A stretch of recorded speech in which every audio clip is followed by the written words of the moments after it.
Welcome, everybody. Just back to the Quick Hands podcast. This is Off the Bench, episode 8.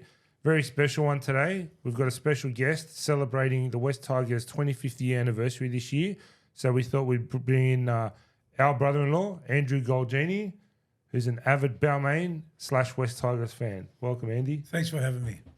And George, as usual. Hey. Usual suspects. How's things, mate? Good, how you doing? Mate, belatedly, been waiting a long time for this one. We have. Can I just interrupt? It's not the 25th. It's also last week's win. That's a great thing for us. Absolutely. Another long time coming. So I want to kick it off by saying it's special for me because I'm sitting here with both of my brother-in-laws, who to me are my brothers because they've been in my life since I was a kid. And one special thing that I want to kick off by saying, I actually told you this last week. Mm-hmm. So I grew up in a family where no one watched rugby league. Yeah. Right? It was a soccer family. This is good. And wrestling.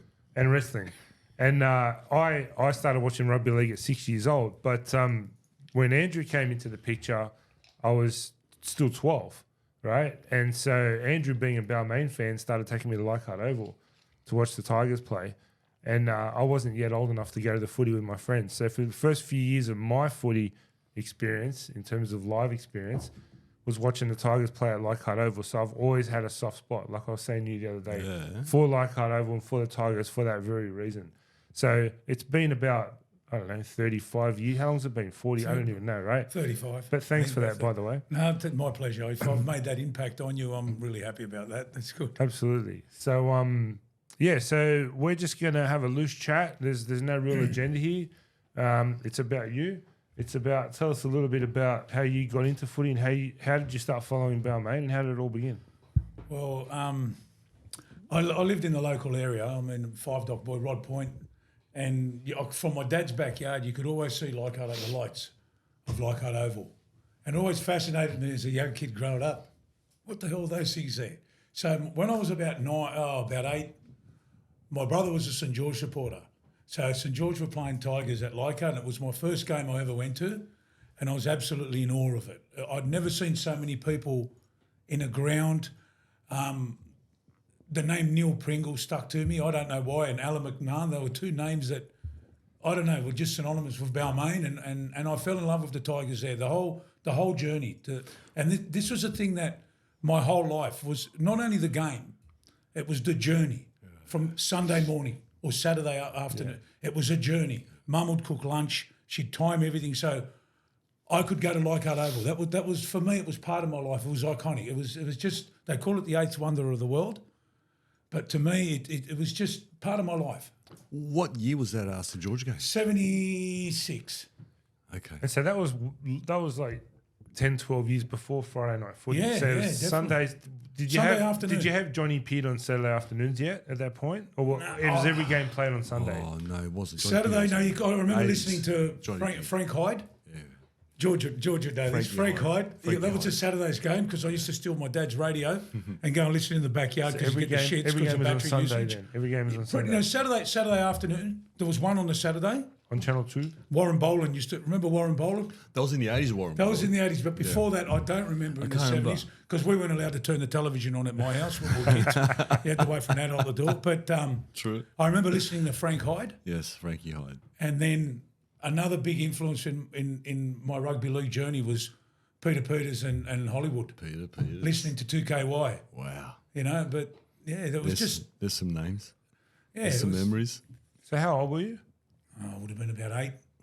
Tell me about that walk from your house to that was Leichhardt later on. Oval. I'll tell you another experience I had.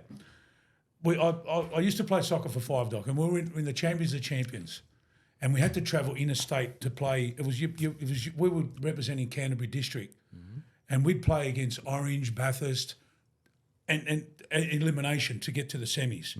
And we were travelling to Orange. I'll never forget this, and it was the 1977 Grand Final.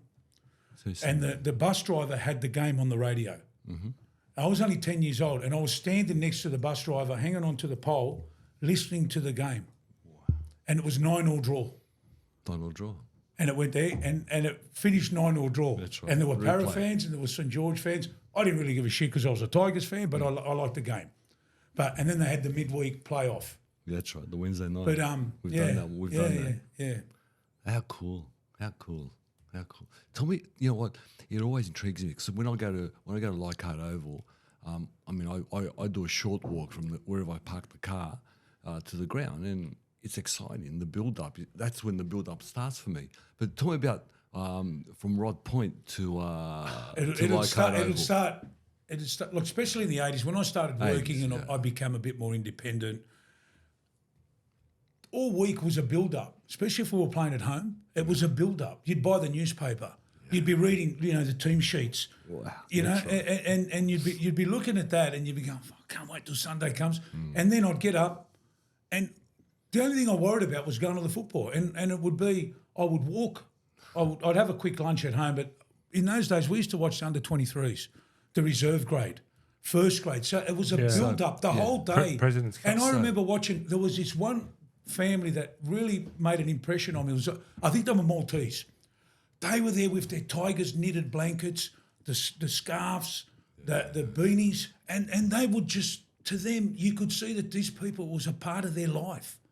You know, and the build up, and you'd walk around you'd walk around the ground, and you could smell the ground.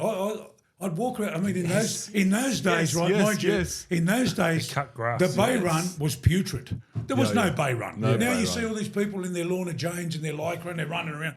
In those days, there was half Bay dead Run. cow. There was dead cows. I remember. There was rubbish everywhere. Mangroves, and you could smell the shit. I remember. There was no other word to this. You could smell the shit.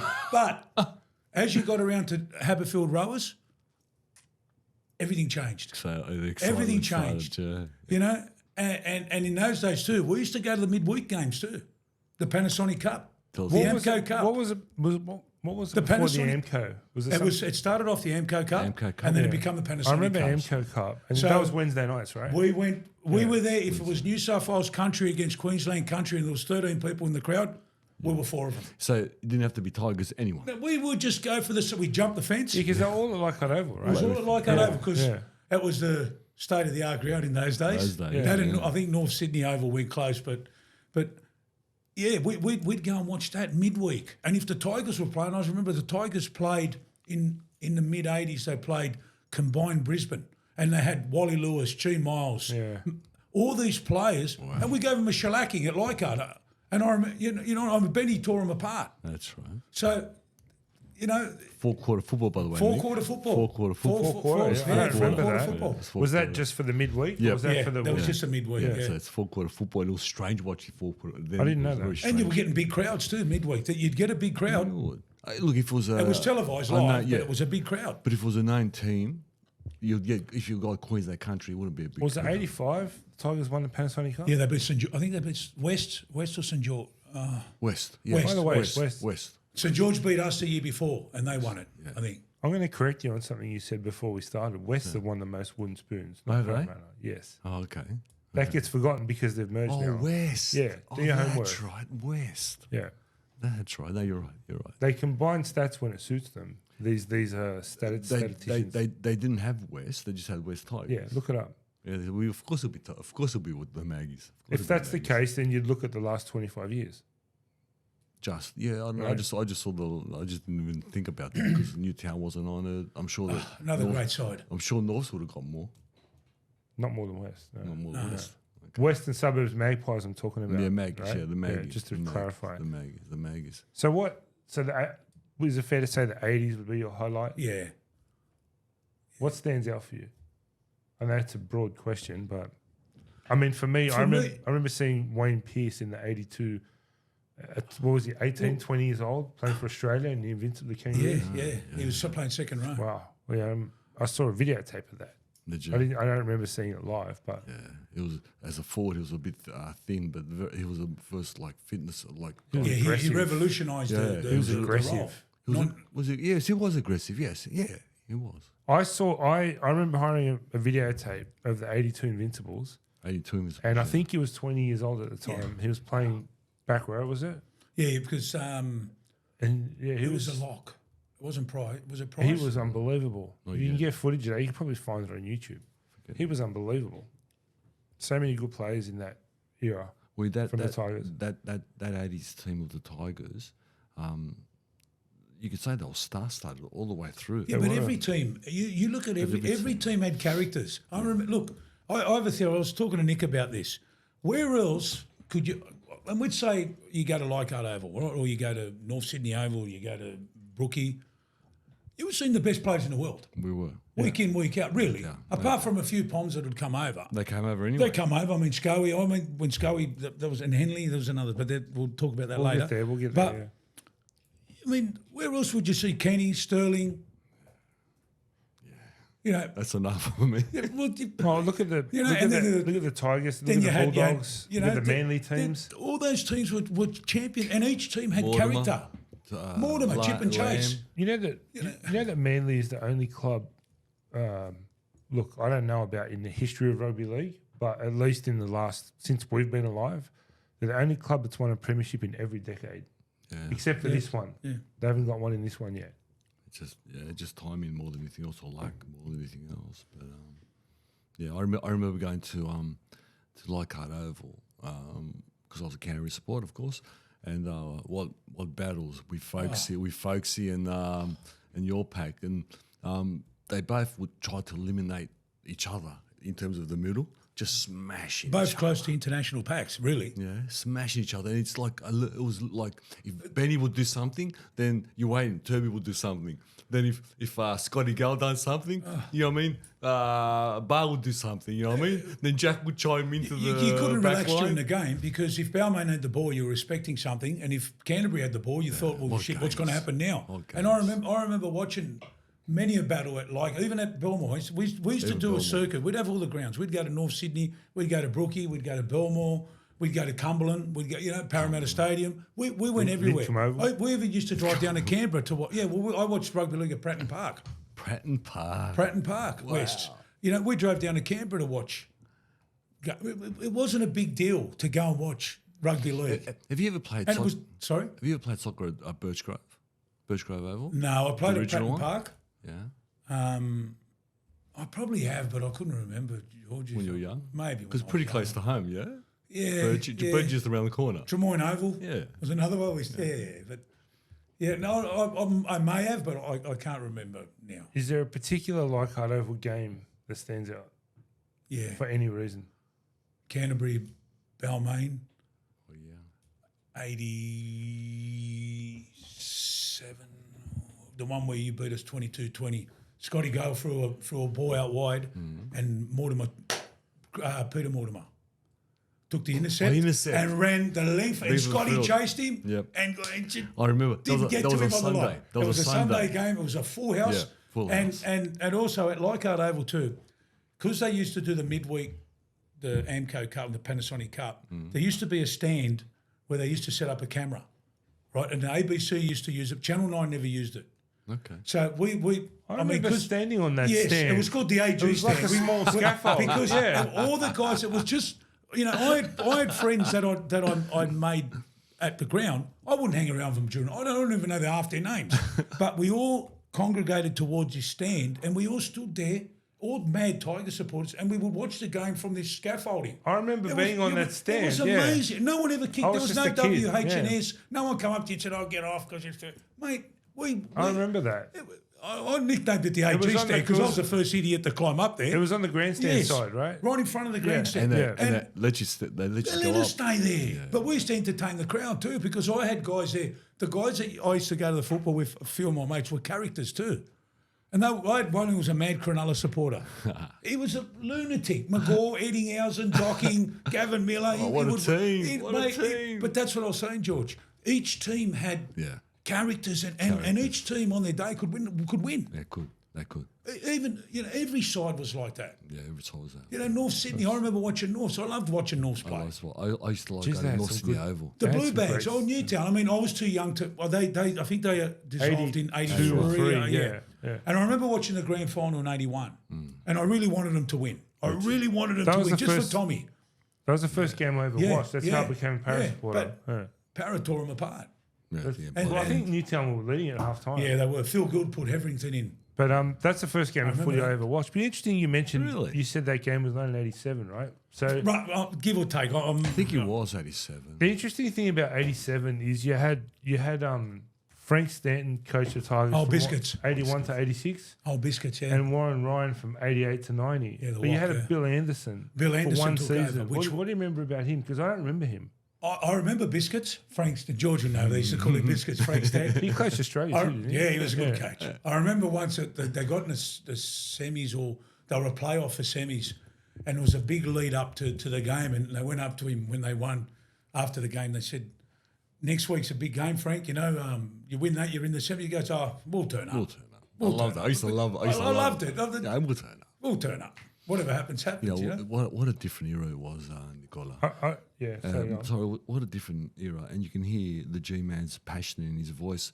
Look, I'm not sure the young brigade now. I'm not going to say they haven't got as much passion, but their passion is different. It's to very our different. It's a passion. different game. I mean, going to grounds and usually seeing, and the G-Man brought it up, seeing all the nonnes at the front knitting blankets of the You go to Tigers. Belmore, it was predominantly Greek. Well, Yeah. what did I say on Then, yeah. what did I say on Monday night? I said you go to Leichhardt Oval, there's still an old lady there in a white coat handing out collecting tickets. Yeah, You I know, mean, it's that's sad. that's it's sad. that's what we're losing, unfortunately. That's what But we're you're losing. grassroots people, because in those days, I remember, you pay $7 to get in. Volunteers. Something like, and a lot of it, yes, it was a volunteer base. So your family could afford to go. Now, I mean, now it's for a young $40. family, it's 40, $50 $40 bucks to Plus go, you- plus your food. Cost Plus you $200-300 bucks. yeah, it's you to know, take your family to a game. and the way we are, people can't afford that. No, absolutely. And it's televised. And it's all stay home, and that's why they are, and that's what I don't get the passion Landers. of going to the grounds now as I used to. Yeah. I don't know No, why. Maybe because No, it's the not the same. Tigers aren't as successful as they were. But I just feel I don't get that. I don't think that's it. Like for me, for me personally, the game has changed so much. Yeah. Like we were talking on one of our recent Quick Hands pods, and I was saying like my pet hate right now, and we see it every weekend, is your team, and I believe for me it's worse when you're there in the crowd. Your team will score a try, referee awards a try. About 2.5 minutes passes.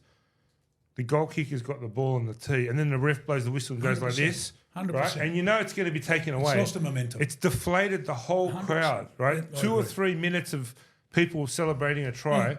It's everything's a video replay now. Everything goes to the bunker.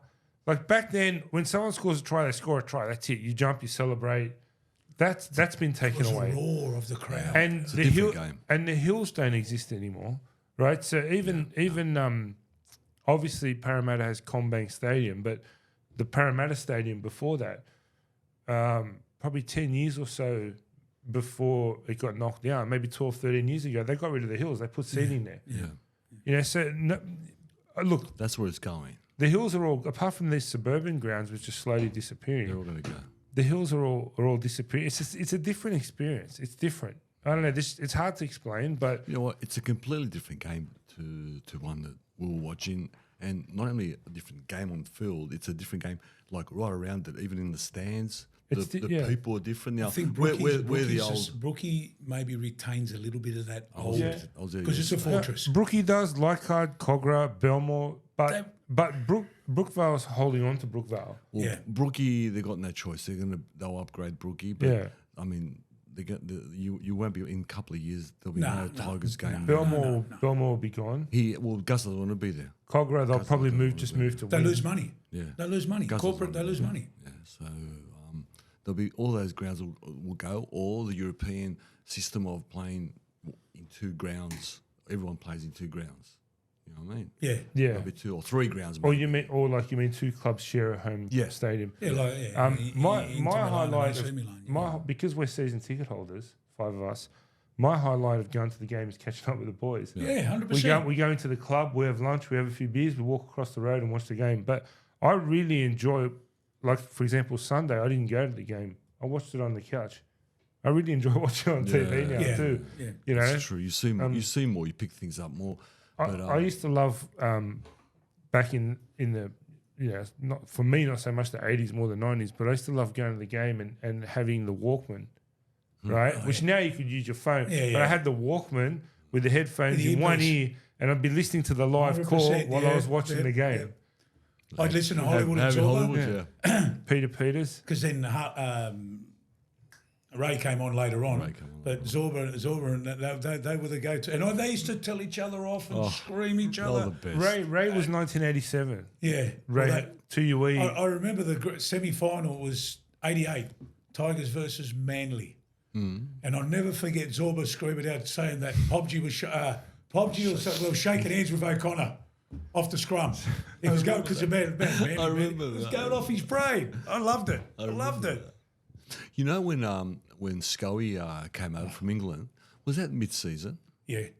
And how They were played Parramatta the first game and he took an intercept off Sterling and went in. Won the he? game for Tigers. So I've got a few notes. Oh, you got it? I've got a Okay. few I'll notes let you in lead. front of I'll me. let you lead. Sorry, I'll let you lead. Schofield finished top try scorer in Yep. 86. Yep. But even, I believe, when Ellery Hanley came over in 88, ultimate professional. They came over, I don't know if it was mid-season, Yep. but it was into the season because they had to do the international commitments first. It was after the Great Britain Australia Test.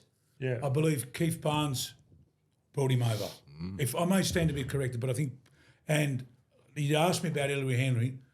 At that stage, you got to remember the jerseys they used to wear. If they got soaked, it was like wearing jumpers. another 25 Yeah, they were kilos. jumpers. They were jumpers. This guy, I remember he came on. They brought him on. I can't remember the team they were playing, but they brought him on. What was his nickname again? The Black Pearl. The Black Pearl. Because couldn't every time call when him I that think of now. the Pearl, I think of Steve Renoff. You couldn't call him that now, Yeah. but he's a Pearl. When I think of the Pearl, I think of Renoff. And then I was Yes. thinking, I thought Ellery Hanley was the Pearl, but Well, the Black Pearl. What that's right. won me? And I didn't know who he was. I mean, I watched him play against Australia, but I never. He maybe because he's a black fella, you know what I mean. But he pulled his pants down, and then he taped. Yeah. He put tape around his chest, and I thought, why would he do that? And then he put tape on his On his arms, and I sleeves. thought, why is he grab doing him. that? No one grabbed it. Exactly. Yeah. They couldn't grab him because that game he had a blind, and then from then on, the rest is history. I mean, Tigers virtually played 9 grand finals to get to the grand final. Yes. So I've much got so. a couple of notes on that. Yeah, So special run. So in the 80s, the Balmain Tigers made the finals in 83, 85, 86, 87, 88, 89. But what you're talking about, the 88 grand final, I've got it here. So they won 4 consecutive, basically backs to the wall sudden death games. Yep. With about 8 rounds to go. There were virtually no chance of making the finals.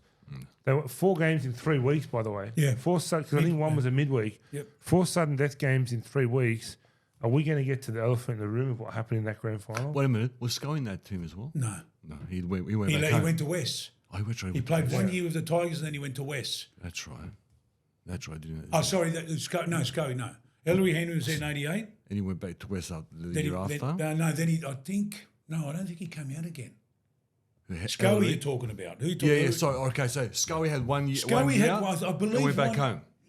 You know, I think he went on. Then he played for West. So He I did remember play for West, yeah. Playing for West. Gary Schofield. But yeah, I remember when Scully came.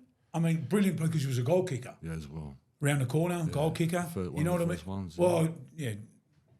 I remember John Gray. George, you remember this? Johnny John Gray. Gray from Johnny Gray, North. Norths, He's the first round the corner goal kicker. Yeah, it was I an ever saw. Englishman, wasn't it? Johnny Gray Yeah. from North Sydney. Yeah, it was an Englishman. Because bought- I remember a lot of people used to say Ross Conlon was the. Nah, he was later on. But He was at Canterbury there then. was an Englishman who did it before John him. Gray. Johnny Yeah. Gray. John We're Gray. going, what's this? What about What's Ross this? Conlon? But hey, Oh, come on. Ross Conlon. Another player. He's worth 10 points a game. 10 points Yeah. a game. 10 points 10 a game. points. Don't touch the ball. 10 points a game. Doesn't have to touch They it. put him on the wing there, but he was there for his goal kicking. Yeah. going back to Ellery Hanley, you can't mention that name without saying Terry Lamb, The GF. Look, right? The Tigers, for those who don't know, the Tigers I think were leading at that point. yeah. Terry Lamb put on the worst high shot you'll see in a grand final. From a kick. And- These days would have been sent off. I mean, Straight away. I've looked for it on YouTube. It's so hard to find like footage Right. of it. But basically, he took out Ellery Hanley, who was the Tigers' best player, Who was coaching? Phil Gould was coaching Canterbury at that time, wasn't he? Yeah. and that changed the game. If I'm your coach and I say to you, George, take that guy out, what are you going to do? Go take him out. Yeah, take him out, mate, to win a grand final. But you could do it back then. You could get now away you with can't. it. Now you can't. Because there was obviously no bunker or video ref, but even just the fact that it's so hard to find online shows you that there was just less footage. There was was no less vision. cameras. They had 2 or 3 fixed There cameras. was no vision. Yeah, there was no vision of it. And And it was off the ball. it was off as the ball. well. Yeah, Hillary had passed the ball Yeah. and two Bang. passes. Yeah, Yeah. and you just got hit. But I from have nowhere. seen it. I have seen it, and it was pretty bad. It was bad. It was an elbow bad. in the It was face. bad. Elbow in the face. Look, I'm a firm believer you do what you got to do to win, but Whatever you in do. those days you could get away with it. You know what I mean? Look, funny thing is, in '88, I didn't expect them to win Yeah. because each week was a grand final. Yeah. So to get the next stage was sort of, fuck, we've done that, man. How good's that? So if we would have won the grand final, that would have been a bonus. But at that run, they were probably the best performed team. They in were the whole full comp. team of the comp. Benny was going off. Benny was going off. I Look, remember. Benny as you saw it. he revolutionised the hook, in my opinion. Yeah, he did. He was the he first started one. kicking. He the started first doing one. these, raking for the ball. You don't see that anymore. No. But remember, George and Nick, remember, I remember watching a game, and when they'd go to play the ball, Benny would rake the ball. Yeah. The crowd would erupt. Yeah. There was always there was something to keep the crowd. You can watch a game now for 10 minutes and not give a fuck what's going on. Can you explain to the listeners who don't know what raking the ball is? How he used his foot. All right. So what we would That's do, true. as a guy would get up to play the ball, he'd put the ball down in front of him, and then he'd step over it, and with his foot, he'd pass it back to the guy behind. The way they play the ball. The way they play the ball now. But you imagine a guy, as soon as it hits the ground, bang, he rakes it back with his foot. How good was that? The marker. The marker. The marker would stick his foot in and roll the ball back behind him. So in those days, every play was contestable. Now it's not like that. You have periods which are contestable, or they break down the game. But those days, it was meant for everything. Remember, George, everything to be George. contestable.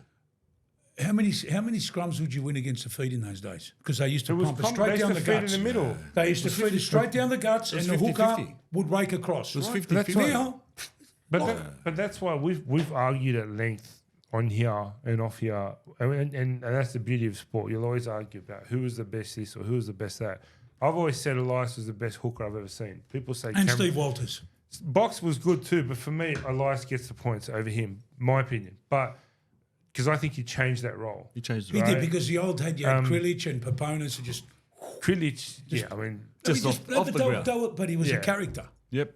and And but then people say, oh, like Cameron Smith, and it's two different things. It's two completely different things. Like it's like you said, Elias would win possession back, or he'd start something, or he'd change something. Cameron Smith just passed the ball and got the ref in his ear. Yeah, methodically he would play chess with.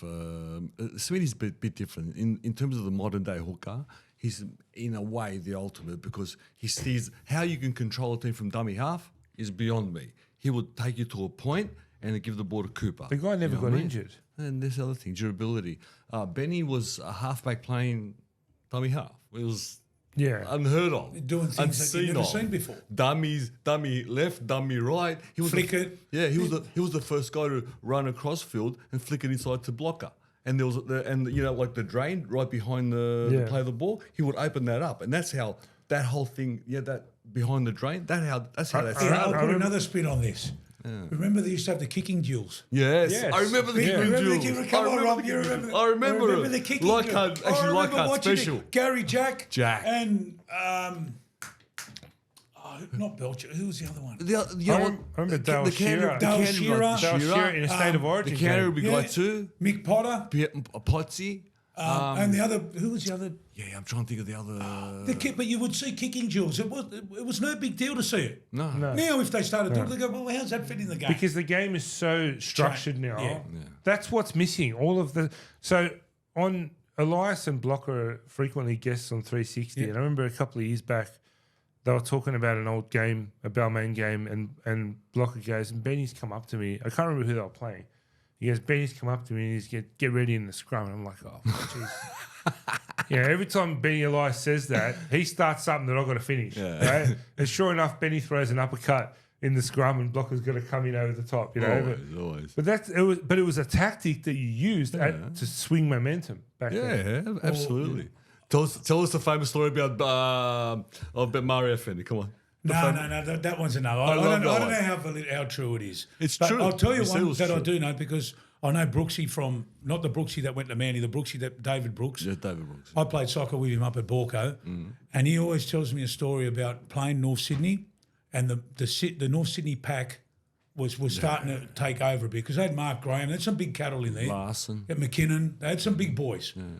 So Brooksy told me that Blocker gave Mark Graham the biggest uppercut in the scrum and virtually took him out. Oh, really? And guess what the call was? Run at Graham, run at Graham. Really? And then Tigers just tore him apart. Yeah. So that's the tactics in those days.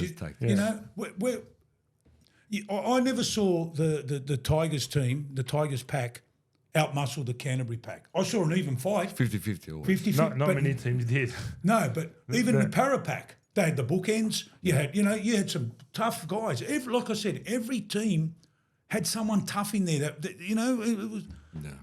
So it was funny, that Para team, obviously they won 4 in that period, in that decade or whatever. But when I think about their forward pack, I mean all the class was in the back line. Absolutely. Right? Yeah. They didn't match the Bulldogs or the Tigers in the forward pack, or even Manly back then. I mean, I know they had the bookends and all that, but when you compare the forward packs... I remember Michael Mosley used to play for the hook. How many tackles would he do a game? Oh, 45, 50. 40. No, in those days. Yeah, but in those days, if you made 30 tackles in a game, that was huge. Nowadays, they make 50 tackles. It's no big deal. He used to make 45 tackles a game, standard issue. I remember. Those it was really intriguing those days with those teams we're talking about because they all had a contrast of style. Yeah. Parramatta, all they had to do was hold the middle. The forwards had to hold the middle, and Sterlo, Kenny will do the rest. Yeah. Just give him the ball with a little bit of momentum. Canterbury needed to crush the middle. Full stop. There's But then you would watch Canterbury, George, and Turvey would get the ball. You go, fuck, what's he going to do? Chip and chase. Chip and chase. Lovely, Or who else would run? I remember watching him at Leichhardt Oval, running to the sideline, smashing the asthma spray. Right? I remember. And then running across the field and tackling the winger. Yeah. I mean, come Well, on. Cliffy Lyons used to have cigarettes at half time. He'd have a durry at half time. Those are gone, unfortunately. We talked about it a few weeks ago. The Manly player, the copper, what was his name? The one who took a leak on the goalpost? Oh, Don McKinnon. Don McKinnon, that's Don it. McKinnon. We were talking about Don it a few McKinnon. weeks ago. Don McKinnon. The other team's taking a That was kick on at television goal. too. Yeah. That was on television. North Sydney stalwart. Stop. He became a copper, and he something happened. I think down in Manly, he rescued someone out of a burning car or something. He did something. Yeah, he was on the news for something. But A lot of them were coppers in those days. he they all worked full-time jobs. George, I'm going to your memory now. What's that on? I remember Craig Young, one of the toughest men I've ever seen. Or maybe I don't know about knuckling. No. But One just of the toughest tough. front I row. remember watching him and just going, "How tough is this guy?" They got the hits, and you don't see that anymore. Used to, that front rower who takes that first hit, the Payne Huss sort of thing. Yeah. Okay, wasn't as athletic as Payne Huss. Yeah, nowhere near it. But he would get St George going forward. I remember Craig Young. Pat Jarvis was at the other side. Pat Jarvis was another one. I remember I had a school teacher at Drummoyne Boys, John Jansen, second row. Played in the 77 grand final. St George. They were tough guys. When they backed up going to work on Monday. And they went to work on Mondays. And again, like this is something people don't understand. Like again, we've spoken about. You always say like these days, these guys they're heavy, like they're 120 kilos and they're running. Run as quick as any backs. But the toughness compared to those days, these guys are tough, but they wouldn't get up from a stiff arm from one of those guys. No, it's a different kind of toughness. No way. I agree. I mean, yeah, it's a completely different kind of toughness. That I agree. Yeah, different toughness. I think it's I don't know if it's a terminology, but you have like a fitness toughness. Yeah. Where in those days they were just broad, brutal, grassroots, brutal toughness. Different people. Yeah. Every human being. It's different. Human beings. If you busted eye socket, broken nose, 20 schooners after the game. You play on, and they go to work the next day. And they go to work. They train 3 nights a week. And that's so true. They had to go to beers work. after the game. Mate, beers, come on, you've got to take your hat off. You've got to take your hat off to these guys. They were tough guys. And they're playing very decent, tough. And they're playing decent rugby league for how much hours they put in the training. The rugby league was very good. If you think about it, the West team, I mean the Balmain team, the Para team especially, the Canterbury team. I mean, Manly were another one. Manly, the rugby league was high quality, and they trained an hour 3 times a week, 3 hours. Yeah. They do 5 hours a day now. You know what I mean? So, yeah, They're fed. they're fair. Oh, you During the gotta day, eat they right. put on dietary. I mean, Wayne Pearce I think he sort of started that not guzzling alcohol Yeah. and you know, wonder- not having a dart in his mouth and all that. when I was in 5th class, which was 85, he came to our primary school, Wayne Pearce, and it was such a big deal for us at that time. You know, I was 10. Did Brooks ever tell you how that worked? Everybody drinking and him not? No, and Junior? I will ask. Look, what I will try and do on another. I'll try and get him to come in, and you can do a podcast with him. But look, Des Hasler was another one, I believe, that started that fitness He was regime. a fitness guy. And Fitness he didn't regime. drink either. He didn't Yeah, drink but a it lot. would have been, like you said, it would have been hard in that culture going back to the Leagues Club and everyone getting on it and you're there drinking water. I mean, Both teams used to go back to the yeah, local yeah, league yeah, club. yeah. And there was no blues. No. And if there was, you know what? No one said anything. Whatever happens on the field, Stayed on the field. stays on the field. That's my big thing. I know it's a different era, but one of the funniest recollections I have of that particular thing is that, and you guys might remember in the 90s, Paul Harrigan and Mark Carroll had a running back.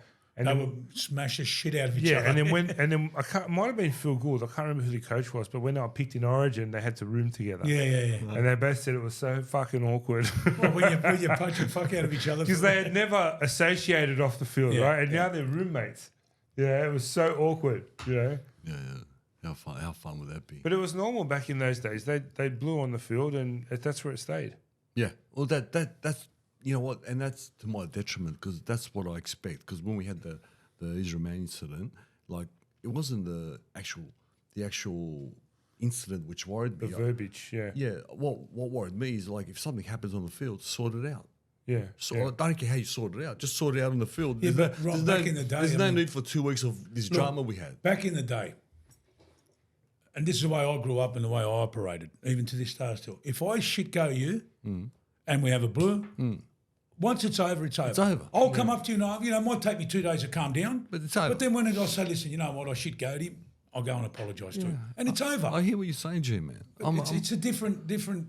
That's what I had trouble with the Israel Man thing, not the actual incident. Look, Well, okay, these things happen. I'm not happy about it. I don't agree with it, but sort it out. I'll tell you. I don't care. Tell Payne Haas to go and smash him. I don't know. So if Ezra Man would have turned around and king hit him, I would have been okay. Unfortunately, he would have been he'd sent off. turn around and king hit him. Yeah. Oh, Because yeah, that's right. if you're that offended, mate, you know what? Fucking king hit him. That's right. I know not everyone's that strong that can do that. and this is the and then issue. you can get upset. I mean, words also- are just as bad as a hit too. You It know? was Spencer Lenu. He would have needed a stepladder. Yeah, I know. But this is the issue that today's rugby league players, not all, haven't got the character or the backbone that those players we're talking about now. The mental toughness. The mental. The mental toughness. They think they have.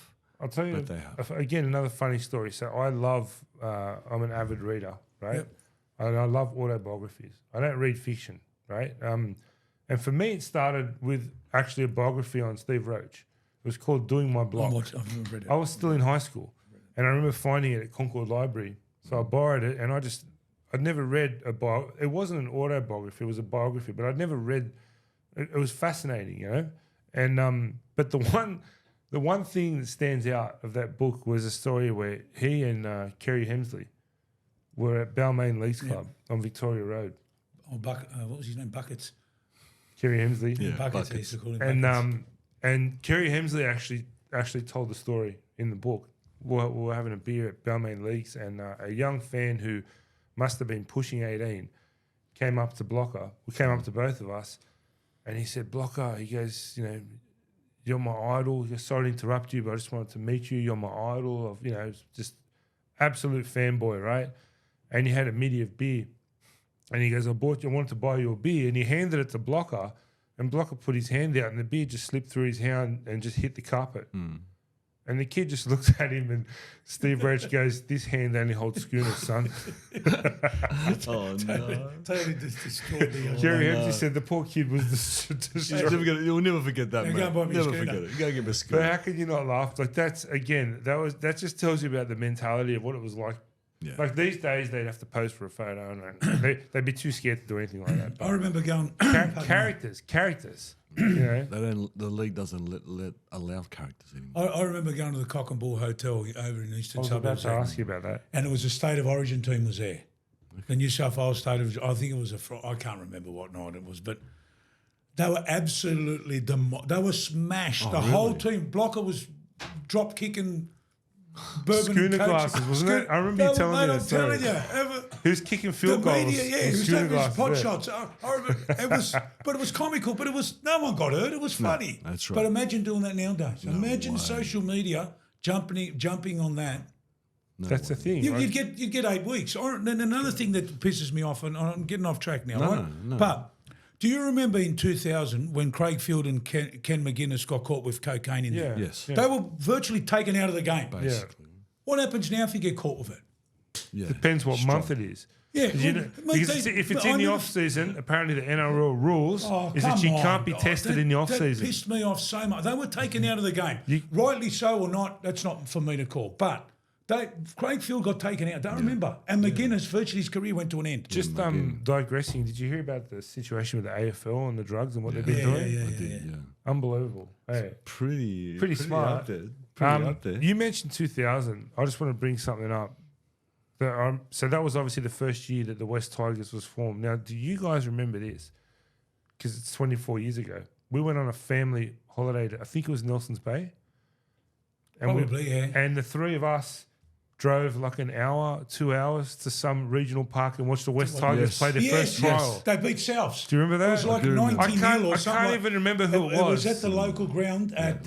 It was against South Sydney. Somewhere up the coast, right? I I remember. think didn't Coleman get? He was coaching him at the time. Not sure Craig, Coleman. Tugger was coaching him. I remember the three of us jumped in the car and went.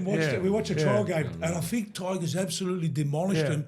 And then And I remember, Tugger come under scrutiny Terry after Hill that. was on the sideline. Yeah. We were talking to him. Yeah. Tesla was on the side. And the first game Tigers played was I think it was a draw against Brisbane. Was it? First game, yeah, Okay. a draw. A bit of That was memory 24 years ago. Yeah, I remember. Wow, 24 years. That was 24 years ago. A lot of. I remember all the kerfuffle about that. Wow. Now it just was. Now just I remember we were working in Allawa, and St George Illawarra just merged, and they used to train, and then they go to that pizzeria on the court. There was a pizzeria, and Farrell was coaching them at the time. Okay. And the whole team would just converge into this Yeah. pizzeria, and I was watching them go, oh man, look at them. They're all big units. Back when we used to do form work. Yeah, we're back in there, not anymore. Long time ago. Long time ago. Long time ago. So let's touch on the West Tigers a little bit as well, right? Yep. 2005. Tell me, what did it mean to you? I think it was payback for 89. Payback, yeah. But it was, look, to me, the jigsaw puzzle was put together, it finished. Because it was that lead up of the 80s and all that, and the losing the two grand finals. Like I said, the 88 one didn't bother me. 89, absolutely shattered. I've never watched that game since. Yeah, you said that. Bring it up. I don't want to talk about it. I haven't asked you I about it, had by my the way. hand. It's you ask your sister, she knows. No, I'm I very- know. But I've been there. it trust was. me. It just. I think 2005 closed. The book closed. It was for me personally. It was closed. It was like, you know what? I've seen them win, and that's it. And you know, after that, I wanted to win the World Cup, the Cub Challenge. Lost. When they won, we lost that. That pissed me off. But no, yeah, it was closure for me. It was a great run. I mean, that team there. I remember watching it. They played Canterbury the last game of the comp. Absolutely destroyed them. Smashed us. Yeah. Then we played. I think it was St George. Wasn't it? No. Then we played the team Cowboys. We beat them well. That's right. Then we played Brisbane, beat them. Then we played St George, beat them, and then we went into the final. Okay. I watched every game. I went to watch it. I went to the ground, and each game would say, "Fuck, they're getting better, man. They're just getting better. They're just They getting." clicked at just at the They right just time. clicked at the right time. And that's what it's about And- at that time of the year. Yeah, it was amazing. It was just a mad feeling. Sheens did say during that year, he goes, there's a lot of floggings during that year early. Oh yeah, I remember watching Parramatta and Tigers the first game of 2005, and I came home and I said to Nick, I'll never forget this. I just seen the team that's going to come last and second class because they were both woeful. I don't remember. They were both. Well, you know what's woeful. funny? Parra and St George finished on equal points that year first, equal first. Yeah. And and they both lost. He the had to beat the prelims. Cowboys. I remember he had to beat the Cowboys, and he just. And another story was, remember Bobcat used to play for Para. Yeah. Andrew Ryan. Yeah. Andrew Ryan. Yeah. He lived around the corner from me out of Winstow. And I was out the front. I'll never forget. The kids were only little. And he walked past and he saw my Tigers flag. I had the flags up at the front of the house. He walked past. He said, "Mate, you'll win it." Yeah. And this was, I think, the first semi-final. He said, "You guys will win this." Again, just on Monday night, I said this funny story. 2006. I know it was 2006 because of the story. We were at Dave's place, right? And there was a bunch of us there. It was a Friday night. We were over there for a barbecue or something. And we were on the balcony. And through the sliding door, the footy was on the TV. And Canterbury were playing West Tigers, right? And I just stood there for a moment. I know it's 2006 and you're about to hear why. I looked at the TV and something happened and both of the captains, the referee called both the captains out, who were Andrew Ryan and Brett Hodgson. And I'm looking at it and I called the other guys and I said, "Look at this."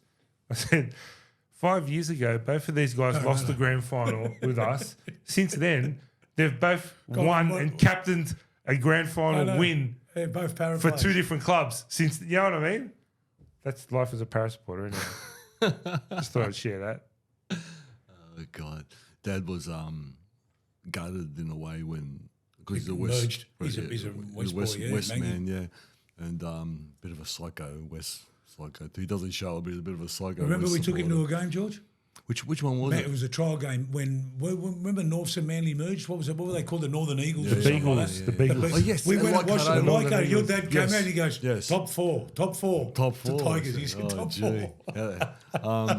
I remember lots of things. I remember I took him once. One of those. You remember that time you said about going to Nelson Bay? Yeah. Once I was with him as well, and they had a trial match as well, and we went and we waited for hours to watch West trial match. Can't remember what year that was, but I remember that he was upset originally, and then at the end he goes, "Number one, what do? You love rugby league, and this one your team," and he goes, he sort of said. There's worse teams that we could have merged with, you know what I mean? Better Balmain than Manly or anyone else, he goes. Because he had a soft spot for Blocker, that team, Blocker and Benny and everybody, you know what I mean? I mean, there's one player that we didn't mention who I've always said is my personal favourite Origin player of all time, and that's Ciro. Oh, Paul Sironen. There's a lot we haven't. there's a lot we haven't, man. We could sit here for the next 5 hours rattling off. Whenever Ciro played, Ciro, yeah. whenever he pulled that blue jersey, I mean, he was just as good every week, week in, week out. But for some reason, when he pulled that blue jersey on, Lifted. I he was watched him just play reserve grade. something else. I remember him belting, I think it was Darren Smith, Smithy, yeah. Jason Smith's brother, in Origin. Yeah. Actually, I know G-Man's his favourite player. I was watching clips this morning from Scotty Gale. Talking about Scotty Gale. Yeah. And you know what? I didn't realise he was a bit of a journeyman. Well, he was a West man originally. He was a West man originally. Holy Cross. I think he was Holy Cross. Cross Then he boy. went.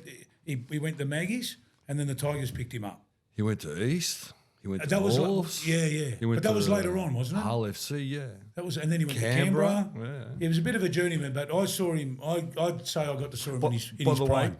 he played 150 games for you guys, Yeah. so more than anyone else. Then the Woks just when Warren Ryan took over, 88, 89, sort of, he just fell out. The Woks, I don't know what it was. Was it defensive? I don't know what it was, but some coaches you can play 100 games for a club. Get a new coach. He doesn't like something about you. You're dropped. If the Wog doesn't like you, You know what I mean? But yeah, Scotty Go. I mean, Chip and Chase merchant. Chip and Chase. He'd come and cover tackle. Very similar to Mortimer. I was going to Very say, similar to Mortimer. I a loved Mortimer watching player. both of them. Mortimer player. And Tigers had a 5'8", Gary Bridge. Bridgie. Was another player. Stalwart. I don't Just done remember his him, job. yeah, Yeah, Gary, blonde hair. He looked like a surfer. How about Meggsy? Oh, that was later on. He was even smaller than the bed sheet. 5,000 tackles a game. Skinnier than the bed sheet. I remember Meninga, him trying to, and tackling Meninga, mind you. Yeah. He was a good little tackler, Yeah. Mexi Ginger. He came from West Boy. The other West boy, yeah. That was Who else was there? Oh, jeez. Yeah. There was Brooksy as well. Brooksy came from, he was a country boy that Actually, went in there, yeah. I saw highlights. A very young Tim Brasher. Very young. I remember, Jimmy Brasher, yeah. He killed, eh? He had class written all over him. You could see him and Ciro, getting back to Ciro, I remember Ciro playing reserve grade because, like I said, we used to watch 23s reserve What grade. time did you rock up at the ground to watch all the 10:30. ground? 10:30. Yeah, that's right. 10, you'd be there till late. 23s. Yeah. President's Cup, reserve grade, first grade, right? Yeah, no, Well, I'm 20, at but those days, 23s, George, remember the 23s. 23s? Yeah. We certain, and the Tigers had Mike Marchetto, was the reserve grade captain, and in State of Origin, he'd come in and fill in for the first grade. But you had Rod Petherbridge was a great fullback. Would have played first grade, but In Gary reserve Jacob, grade? yes. Petho in reserve grade?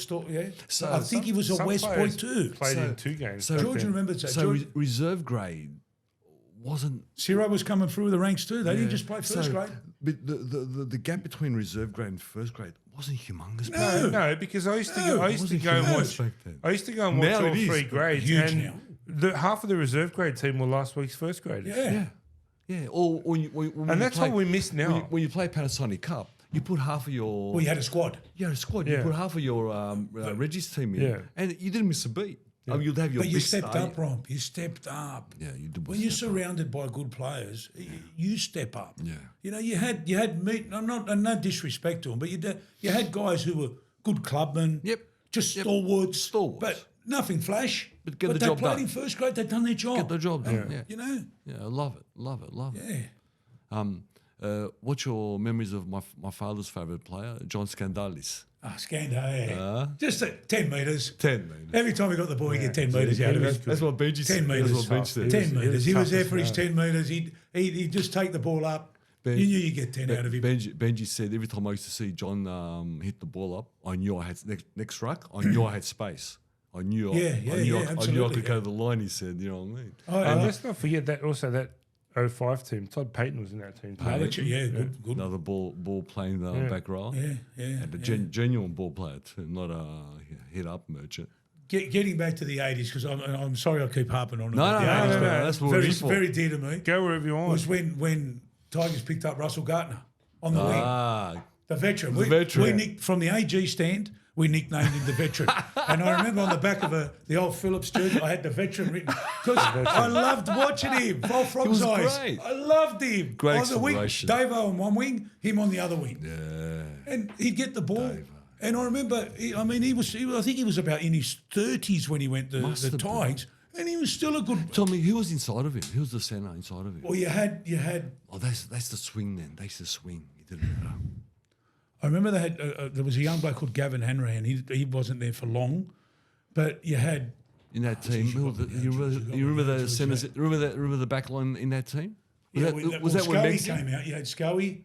You had, I think Meggsy played there. Who else was So there? if Sky was one centre, who would have been the other centre? Oh, then Warren Ryan brought O'Brien. Don't forget from Canterbury. He said he was he going was to make him very the good. best winger in the world. Steve O'Brien. Steve O'Brien, Podgy. Podgy. The Podgy came over from Souths. Podgy, Good that's player. it. I liked him. Dirty bastard when he played for Souths. But you know what? That's what we needed. You need a bit of He mongrel. came off the bench, didn't he? Yeah, but in 88 he played more in 88. He was in the team. But going back to the veteran, I loved it. He'd get the boy out wide. Mate, he'd just take off. Off he goes. And I remember His watching. head I remember goes watching. back. I remember once he got around Mackindo. Mackindo was a winger for Alan for McIntyre. for the Illawarra. Illawarra. He got around him. The crowd erupted. Yeah. Absolutely erupted watching him play. What's it like being on the hill at Leichhardt back then? Not now, back then. I can't say I experienced the hill a lot because we always AG were stands. the AG stand. I know that was for a good 10 years that AG stand was there. Yeah. But It was a camera stand. it was Wasn't it? because it was used during the week. Yeah. But Wednesdays. no one used it. Channel 9 for some reason started using on the ground and all that. So we just took it over. A television camera stand. And the funny thing was, no one would go there because they were waiting for us to go there. So I would just jump in there, but they were, And most of the time, it would be the same people around same that people, same area. people, same That's people, the week best. in, Well, week I out. remember us climbing up into that thing every time I came along. We climbed up into that stand. Prior to starting work, we used to jump the fence at Leichhardt Oval to go and watch all the Panasonic games when we were at school. We'd jump the fence. And you'd always have people sitting on their roofs, Yeah, on their houses, yeah, behind yeah. where the hill is, Yeah. watching the game. It's going to be a shame when they can't play there anymore. You asked me another thing that stood out for me, and George, you know this story, I've told you 100 times, was, again, getting back to Alan McIndoe. Remember in the days where the fullback used to show the wing of the line? all the time. Yeah. Take me on. All the time. Take me Yeah, on. yeah. All the time. He showed Gary Jack showed You don't see that. McIndoe the line, Yeah. took him out, took his legs out from under him, put him in a touch. The crowd erupted. Gary The Jack was crowd awesome. erupted. But then in the lull, there's that lull after it erupts. I'll never forget my mate was with me, Peter Biviano, a mad Cronulla supporter. He turns around and goes, Australian fullback. Straight fullback. Australian Straight fullback. And, Straight and fullback. the crowd just sort of looked and went, fuck, you're right. Straight. You're right. What do you want? Straight. It was great. When you look at And he was. when you look at the nucleus of that team, Gary Jack, Ben Elias, Steve Roach, Paul Stewart, and Wayne Pearce, Maguire, big effort. Bruce Maguire. Bruce Maguire. I suppose Tim Brasher came along a couple of years Later later. on, that was later on. But that's they're Brasher all was a centre Australian in 88, players, wasn't he? Brasher was a centre in 88. Centre on the 88. I think so. Yeah, he's only a young kid. He's 17. He's a school kid. He was a centre. He in ended 88. up playing fullback, but he Yeah. started off as Centre, yeah. So that's what I was alluding to. 89, I think, 89. They're all Australian players. That Balmain team, They're all reps. is equal to that Canterbury into that Absolutely, Parramatta they team. are. I think it's the best team that I've seen to not win a grand final Exactly, they should have in had those two at in least. those eras. They should have In had two at 89, least. they had James Grant. Remember he come over James from Rugby Grant. Union? Yeah, James Grant. centre. Yeah, no, winger. Wing. The He winger, was a sorry. winger because the veteran got dropped. The veteran got He dropped. took over, and you had Steve O'Brien, I believe, on the other wing. Walk changed it up a bit from 89. Walk He, done it. he changed the team up, the dynamics of the team. Walked done the good job. Beside the grand final. We're allowed one mistake in your life, but anyway. No, but I mean those. Some people the make thing more. about grand finals and it's like 5 or 10 minutes can decide a legacy, which is ridiculous when you think about it. So even as recent as last year, Brisbane should never have lost that grand final. I still don't know how they lost that game. Brisbane should never have lost 2015 against the Cowboys. Yeah. I'm not talking about, like I'll say Para shouldn't have lost 2001, but that wasn't close. They got blown away from the opening. I'm talking about where the game's in the bag and somehow someone turns it around. And unfortunately, that 10, 15 minutes creates a legacy which overshadows everything that came before it. Yeah, true. You know what I mean? It's not, and the same thing happens in soccer, obviously, as well. It's horribly unfair.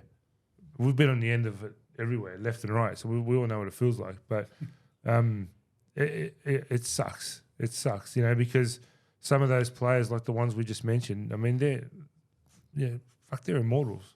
Yeah, In my eyes, yeah. They should. You know what I mean? They should be. Should be. Ben. People forget that the game rugby, especially when you're very passionate about something, it becomes part of your life. Yeah. I remember I used to work down at Garden Island, and I would catch a bus. Now, the ritual was to get the newspaper. I didn't worry about what was going on in the world. I went straight to the sports section. Me too. And then I would look do. and I'd read anything that had to do with Bell, anything that had to do with any team. That was your day. So when you got to work and you're with other raving lunatics, you got something to talk about. Yeah. You know what I mean? No one worried about the shit they talk about now. Yeah. It was rugby league in those days. And the thing is, How different was it? but back then, journalism was journalism. Yes. It was Yes. it was reality. Yeah, true. You know Thank what I you. mean? True. Now Thank it's you. just It's so everything's filtered clickbait. and yeah. I really miss, and you can't avoid this with the internet and mobile phones, but I really miss the Friday leg lift out. Yep. And my personal favourite was buying the Sunday Telegraph on a Sunday morning Yeah, and having that cup of coffee and pulling the lift out. What about rugby league week? When it used to come out. Rugby League week and Big League. Rugby Big League League. week was Oh the, was my the God. newspaper Yeah, format. yeah. I used to buy Yeah. both. How good was that? I used to buy both. And you'd see people with a pen in their hand at the game. Yep. Yeah. Scrums. Yep. Yeah. You know, it was. Yeah. You don't see that anymore. That's all disappeared. yeah. That's all 100%. disappeared now. Which is a damn All shame. of that whole element. It's like what we're talking about, like the live experience. Yep. But that's consistent with the game. How the game has moved on or changed, not moved on, just Yeah. changed. Evolved. Evolved, yeah. And that's just consistent, unfortunately, and it kills me. I hate it. I'm nowhere real. near as passionate as I used to be. No, same here. And maybe that's age, I don't know. You get other things in But your life. like 10 years ago, if my team lost, I'd be gutted and shitty all weekend. Have the shits all You week. know, now I just put it behind me and say, it's just a game at the Well, end I of the do day. that. But Well, I've learned to do it supporting the Tigers. I mean, if you didn't. But we'll get there. We're on the way back. I think you are. I hope so. I honestly think you are.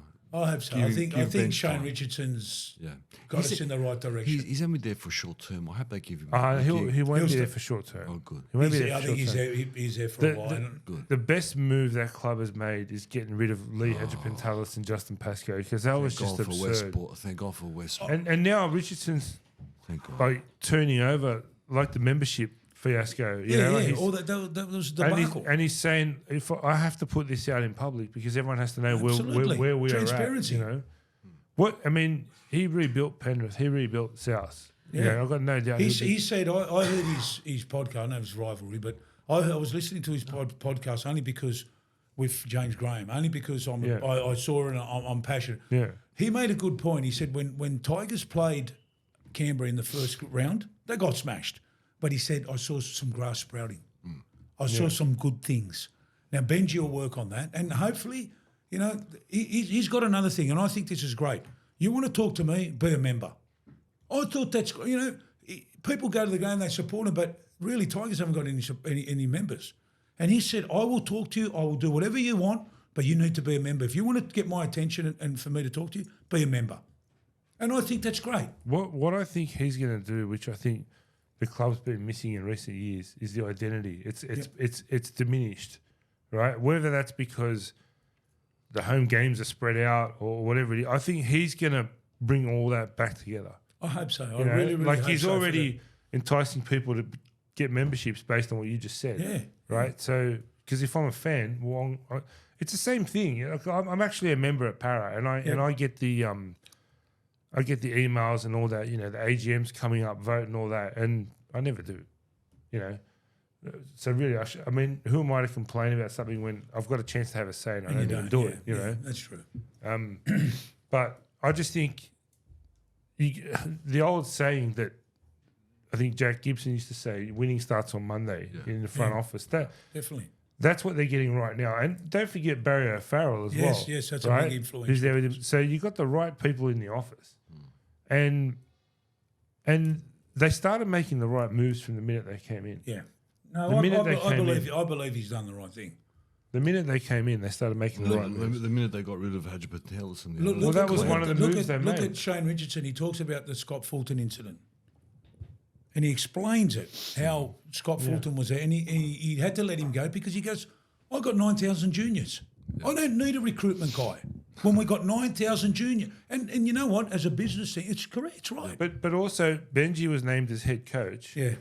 and even though he didn't get along with Scott Fulton, they brought him in anyway. Yeah, I know. That's bad management. That's bad business. It's bad management. And no disrespect to Scott Fulton or to anyone, but it's a bad move.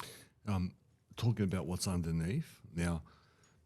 Again, if what I hear is right, we'll forget about St George because apparently they've got more than anybody. But what's underneath at Campbelltown is like mind blowing. We got the whole MacArthur Ridge in there. Shane Richardson said 9,000 juniors. That's so much more than Penrith. Put it So that do way. you need? No, well, Penrith's pretty much on par. Problem But is- he wants it that you don't need to. I don't need to look. Look at the Tigers in the last few years, right? They've bought players. They've bought players that some of them their use by date was up. Yep. They've tried to win. You're not going to win like that. You're not going to win. No. You've got to. It's a young man's game. You've got to bring the youngsters Well, through. the blueprint's there, Penrith. The blueprint's But there. also, They don't have to buy anyone. but that's a little bit. Don't be fooled by the Penrith. A lot of their juniors are regional. yeah. They're not. They're not on the M4. No, they're It's not. not, they're not Penrith juniors, No, right? from Bathurst, from Forbes. Yeah, exactly. But that's what they do well. That's what they do That's well. what they do well. That's what other People clubs need to be doing. People want to come to your club. Yeah. That's what you need. You need people, kids, Yeah.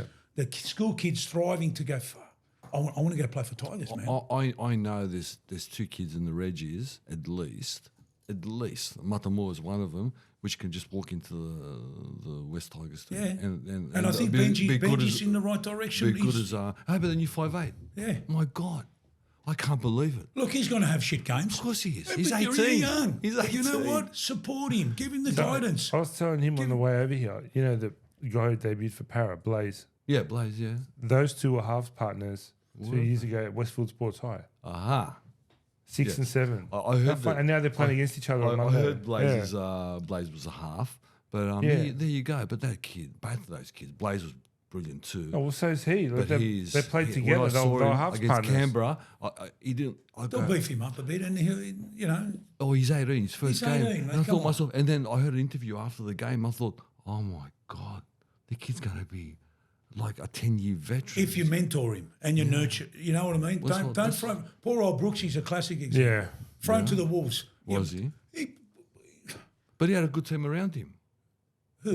Brooksy. Oh, that Brooksy. No, sorry. no, no, no. I'm talking about I'm Brooksy. talking about, Luke No, no, I'm talking about Luke Oh, Brooks. Sorry, yeah, no, sorry. I feel for Luke Brooksy. Brooks. I feel But for boy, he was Brooksy. a kid. Yeah, I and feel he had for the him. weight of the world on his shoulders. He's a kid. At the end of the day, he's a kid. No, Who- no. Any that's good wrong. kid with That's good wrong. potential is going to fall over if they Come don't come on. into the right no, system. no way. I feel the for poor kid, Brooksy. the poor kid got smashed from pillar to post from a young age, and you know what? He didn't deserve that. He did it, and He didn't you know what? deserve that. I actually I still slam him a bit, but I see a smile on his face, and the two other boys, Nick and Artie, are talking him up, and I'm going to start talking him up too. I think he's having a go. He's at- played- he's good, he's look, good. He's played at really Manly, has he well. got pressure? No, He's played really well. no. The only pressure he's got is a legacy at Balmain where people are waiting for him to fuck up Yeah, over there. yeah, But I personally want to see him go because I actually do. Actually, Imagine that's your kid. I actually Imagine do. that's your son. Copping that week in, week out, fucking abuse every week. That's a shit go for a kid. Yeah, it is. Especially at that age, he was 19 or 20, started copying it. Because You know, we all have a scapegoat in life. When something goes wrong, blame the bloke. I mean, look, was the so one. much of it comes back to the media. I mean, they started attacking Benji before he'd even coached the game. Exactly. Right? It's fucking don't worry. ridiculous. I went out Because of we want people to fail. Some It's people want people to ridiculous. fail Like, in life. so ridiculous. Like, you're Bulldog talking about, rich, and Bulldog I've been arguing with him about their coach. He's in his second year, Serraldo. He's got nothing. Right? He's in his second year. He's got nothing. You can't say that. I don't think he should have gone the first year. I think Gould didn't want him to go the first year. He said, "You're not ready." I remember hearing something like These that. guys need 3 years. If you're gonna get a rookie coach, you got to be prepared to give them the time they need. Right? How about Webster Who? But didn't It doesn't matter. It doesn't matter. Different scenarios, different Didn't situations. Gould take over from Canterbury in '88? Didn't he take over? He won it in his first year. Yeah, but a he quality didn't, team. where was he before that? He was playing. He was playing. He was playing for Souths. He was playing reserve grade. He was playing for reserve grade for Canterbury. Canterbury. No, he wasn't. He was his last play No, for he Souths. played for South He in played for 86. Souths in Yeah. '86. He played for Souths. He played for South in I 86. remember watching him and Yeah. Tigers playing him in the semi-finals, and Blocker headbutted him, and then Blocker got suspended. Yeah, he played for. Did he? I think Absolutely. 86 It was his good. last season. Yeah, but he was Souths. playing a lot of reserve grade too at that point. Okay, yeah. No, I read the Yeah, story, yeah. and Bullfrog goes, I don't like the guy, but I know he's good for our club. So that's why I hired him. Different clubs, different situations, different scenarios. Any rookie coach needs to be given time. absolutely. If Webster loses 5 games in a row, the blowtorch will be on his balls too, Yeah, I know. But right? you can see improvement. I can't see improvement in the Doggies. You haven't seen improvement this This year. year I have a little bit, yeah. This year I have a Their little bit. defense has improved out of sight I have a bit this year. in the first 3 games. We'll find out what happens in half an hour, but the defense has improved out of sight. Yeah, no, they've improved a bit this year, but they've got I actually read an decent article. I read an article this morning from Josh Reynolds. You know, he came back to the Bulldogs last year, and he said, he goes, you know what the problem is over there? He goes that some of the players just didn't want to buy into the hard work. They don't belong there. So Ronaldo's got a very, very high bar when it comes to hard work. He goes, and a bunch of those guys just didn't want to buy into it. He goes, and you don't belong there because in this club here, everything's built around hard work. Okay. Well, didn't Terry Lamb? I remember when Terry Lamb went there from West. Yeah. I remember reading in Barr's What a book. biography, yeah. He wrote that West offered him more, but the Bullfrog offered him less. But he ended up going for the Bullfrog only because, well, the culture. It was a family club. Bulldogs sold him that family thing. You know what's interesting, and it comes back to, and we've all got examples of disgraceful in our clubs with how people have been treated, right? In Brett Kenny's book, right, he talks about how he was an inch away from signing with Balmain, I remember. right? Ciro got him over. His last contract, Yep. because what's his name, Fitzgerald, Dennis Fitzgerald at Parramatta. Basically, he told him he wanted to re-sign him for his last contract, which was 91, 92, 93, I think it was, 3-year contract. And he'd organise meetings, and Kenny would show up to the club, and Dennis Fitzgerald wouldn't show up. He goes, I think it was Alan Jones at the time, or at Balmain. Yeah. Rolled out the red carpet for him. Yep. So they treated me so well, and my own club treated me so bad. He goes, the only reason I stayed was because I wanted to be a one club man. Yep. He goes, but every molecule in my body was saying, I don't deserve this, right? I should leave. And when he signed the contract, his last contract at Para, Fitzgerald left it on his desk for him. He wasn't even there. Wow. He left it on his desk for him.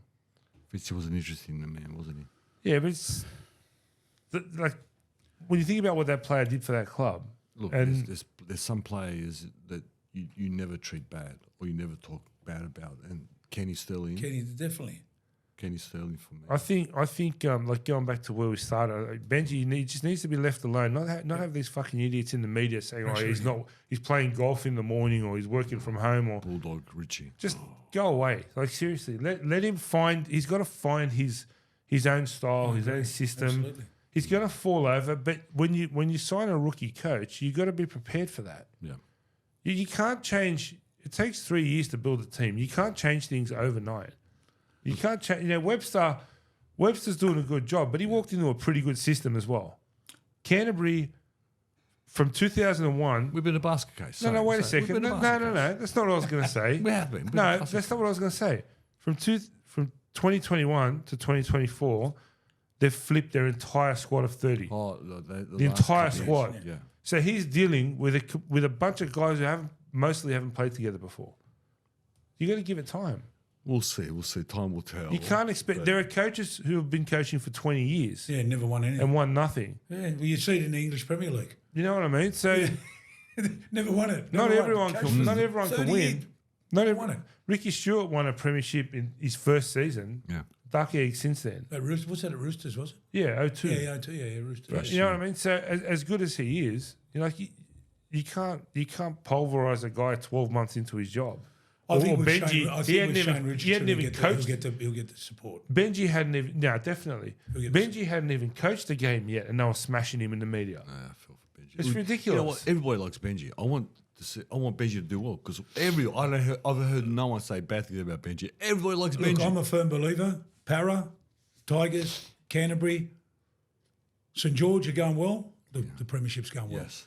Define Throw in Manly, I reckon. Throw in Manly, Manly. But you know what I mean? They're the clubs that you see a lot of support, Well, you know. what They're the I biggest miss, supporter and I know clubs. we've got the Melbournes and the Brisbanes and they're great for them. and Penrith's obviously there, but I miss Para, Tigers, Bulldogs, Manly in this playing each other in the Yeah, semis. You know what I mean?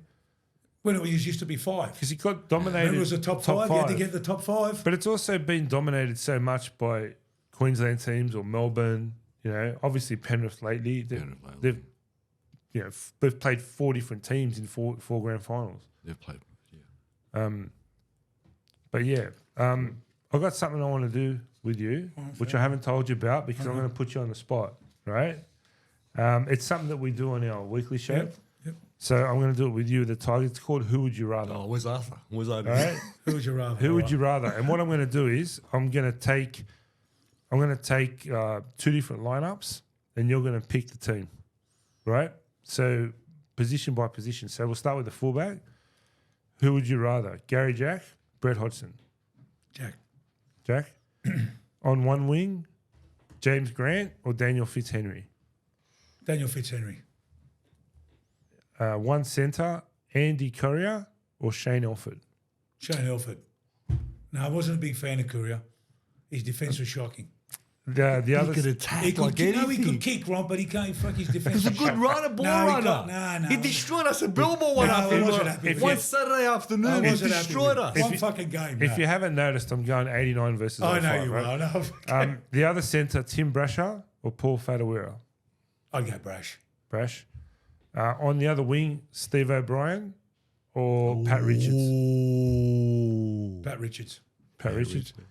5'8", Michael Neal, Benji. Halfback, Gary Freeman, Scott Prince. Scott Prince. Princey. Yep. Not Freeman. Prince. Freeman was good. Freeman was a liability. Great player, but I remember Heart his and soul. stiff being he was a dirty little prick. Yeah, oh, yeah. But a great Grub ass, guy. grub I ass. love him, but he was a dirty little prick. This one's a no-brainer. Prop, front row. Steve Roach, Anthony LaFranchi. Oh, there's only one Gotta answer go to there. block. Only one answer there. Got to go. to block. I think this one as well. Hooker, Benny Elias or Robbie Farah. I'm not buying in. I'll go Benny. Yeah, I'll go Benny too. I'd go Benny. Revolutionise the game. Mate, I'm Revolutionise a the fan. game. I'm a fan. Revolutionise. A halfback playing number 9. The other prop, Steve Edmed, John Scandalis. Wow. Look, to be sentimental, I'll go Scando. I liked Edmund, great player, but I like Scando. He's 10 metres. You know what? They're both exactly the same type They of are, but players. I think Scando was just. Scandali, as my dad would say. That's your man. Out of respect for your Scandali. dad, I'll put Scando in there. Scandali. This on Monday nights. This is the Greek variety show. Here. no, These guys know players in the New South Wales Cup who are Greek, right? I know. The other back row, Bruce Maguire, Ben Galea. I'd go Bruce. Brucey. Yeah. This is another no-brainer, obviously. The other back row, Big Ciro or Mark O'Neill. Ciro. Oh, yeah, Neil was Zero. good, but. And No, Ciro, but. No, it's Ciro, man. we've got another no-brainer at lock. Wayne Pearce, Dean Hallertau. Pissy. Okay, at the bench, we've got 3 bench spots because back then it was only 3 bench spots, right? So David Brooks, Todd Payton, I'd go Brooksy. Got to Brooksy. go sentiment. Sean Edwards, Bryce Gibbs. Was he a halfback? Edwards? Edwards, he came from England. Yeah. Yeah, he was an Halfback, Englishman. He was on the bench. I'd go for as a utility, maybe Edwards. And the last one, Kevin Hardwick, Liam Fulton. Love him. I'll go I love Hardwick. I love Hardwick. it. Short curly hair. Mate, he another one. Workhorse. Off the bench. Tackling machine. Comes off the bench. Tackling Workhorse. machine. Workhorse. Just attack. That was good. Who got most of the nods? You don't know. I didn't count. No, I didn't Doesn't write matter. him down. Doesn't No, it matter. doesn't matter. I was just curious. Doesn't matter. So, what we're doing now, this is a little bit different. So I'm going to say one player. Then I'm going to keep on saying player, and like I'm going to say one player, and you got to say if the other guy's better than the other one. Then just stop it. But why? Do you get it? Yeah. You understand? Okay. So Pearce is the first one. Okay. So blocker, Benny, Brookie, Scotty Gale.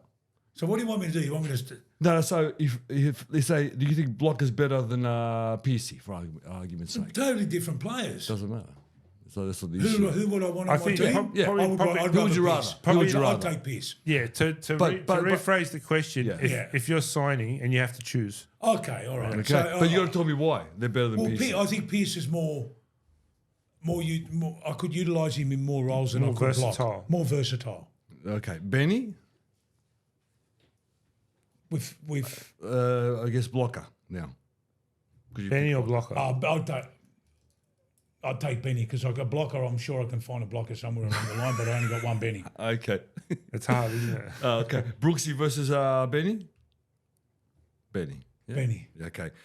Scotty Gale versus Benny. I need me go. I need Scotty there. You need Scotty? I need Why? Chipper Chase. Why? Because he's a Chipper utility player. I mean, if he gets it, I can use him in the centres. I can use him on the wing. I can use him as a 5'8". I can use him as a I'm a halfback. big Benny fan. I love Benny Elias. I love, but I've already picked him. See, so you know, Jack versus Scotty Gale. you got to go Jack. Australian fullback. Australian fullback. And Ciro versus Jack. I'd get Ciro. Ciro. Ciro's special. Ciro was look. State of origin. He's the first guy I'd pick. State of origin, Yeah. but. I mean, watching him week out, the meters he made. He was like Noel Cleal. Remember Noel Cleal from Manly? I do. Just a barging machine, Crusher. crusher. He was the same, but he could do a bit By the more. He was a way, bit later in life, one of the best recruiters. That guy for Parramatta. for everyone, Was everywhere he Noel Cleal. went. He's the guy who found the Highmarsh brothers and Jamie Yeah. Lyon out in the bush Really? for Yes, us. But yeah, every club he went to, man, he yeah. was unbelievable. Well, he used to follow Desi, yeah? yeah, He was a Desi. Yeah, he was. man. He was. he was just so good at spotting talent. Yeah. That's cool. So it's good. We've got we're very optimistic for the years coming forward with Benji. I can't wait to this week's game. I actually said wasn't to a question. Wasn't a question. Parramatta always smash Tigers, but I actually- I can't wait for Monday. I've got a little bit of hope. I've got some. look, Moses is a big loss for us, but yeah, I don't know. It's hard. Well, look, when you're a para fan, you're always freaking negative about him. So The good thing is about Parramatta, like last year, they didn't start well. Not that they weren't playing well. It just happened they didn't start well because of the games. This year they've started well. I know, but they don't have their 7. It's just such a huge loss. Big loss. No, it is, of course. It's, Big loss. Your 7 is a thing. But you know what? With Blaze at 7 and Dylan running the team. The one advantage Para have is that most of the games they're winning is through the forward pack. Yep. Well, So if the forwards are able to do their thing, then that's the game. Do you think Aiden Caesar's a good buy for the Tigers? Yes, for one season. I A do, bit yeah. of experience there. Yeah, I'm a fan. Because I think he'll steady the ship. You know what they've done? Obviously not with Jerome Luai, but with some of the other buys. So I argue with him about all the time, and he doesn't see it. With some of the signings they've made, right? Because you criticise Gus. He talks about juniors, but he's just signed 20 players. Yeah. The kids have to have something to come into. Yep. Right? So you need that. Like Aiden Caesar's not there pretty much. He's there for the 6 days that he's not playing rugby league. Yeah. I agree. It's that training. It's with the youngsters. You know what I mean? I agree. Setting the standards. Yeah, There's so much more than just the 80 minutes that goes on. You know what I mean? No, I agree. G-Man, I was watching Aiden at Leeds last year. He was going like a busted truck, and I'm thinking, what would you buy him for? He would look like a reserve grader in England. Why? I see a different Caesar here. You know what I mean? Last week I saw a different Caesar. He's a good player. And you know what? He'll do a good short kicking game, and he'll make the youngster next to him grow up quickly. That's why. Don't forget, Jerome Luai's there next year, right? so I'm assuming he's going to play 7. Is he? They reckon he's Right, with Galvin at 6. Yeah. So some of these players they've bought, again, it's like you guys. It's because it's about building what's underneath. Yeah, that's the theory, Nicola. That's the theory. That's what Gus is doing. But until I see it, I know what they're all doing. Aren't you didn't you just see it last week? One swallow doesn't make a spring. They bought anyway. No, I know. No, We got to start somewhere. No, true. They bought 12 solid first graders. That's good. Yeah, those 12 first graders won't be in the team a year In from years' now. time. In Okay, years' so time. That's the point I'm trying to make. yeah, and the right? Reggie's team looks okay, but I know the Tigers have got heaps underneath. Well, I know apparently, Penrith got according to heaps. Shane Richard, I'm only quoting what he's. Canterbury haven't got a big junior base because they're landlocked. Yeah. Yeah. They're surrounded by so. But the thing is, you don't need it because if they you buy players. you Canterbury buys. They've bought look them all. at the Roosters have no junior base. Yeah, that's right. That's right. You know what I mean? Because the thing Souths. is, you can only fit so many. You can't keep everyone, right? You can't keep everyone. But in fairness to the Roosters, they're smart. Their junior base all comes from the Central Coast. That's what they've been given. And they pinch a lot Yeah, of but South anyone juniors too. can They pitch a lot of anyone Souths. from anywhere. Yeah, but Right. their actual junior base is Central Coast. Well, That's what they've been given to develop their juniors. So all that region there is their youngster. but that's like class. saying Melbourne's feeder club is in Queensland. I mean, Well, it is. I know, but it's absurd. Why? You know, at the end of the day, if you don't have your own junior base that are coming, like for example, your own pathways, like Penrith, That's their pathways. right? No, but what I'm saying is that gate is open to any club. It's not just theirs. You know what I mean? Anyone can pitch anyone from anywhere. Well, it's not about pitching. So yeah, so like Parramatta's got the Parramatta district, they've got the Central Coast district. That's their district. So their SG ball I would plays there. argue that more Central Coast juniors are playing for other clubs than they are for the Roosters. Well, so does every. So That's does my every club. point. So does every That's my club. point. Right, so That's does why every club. Phil Gould was complaining about when he was at Penrith. He said we were spending, was it $2 million a year on juniors?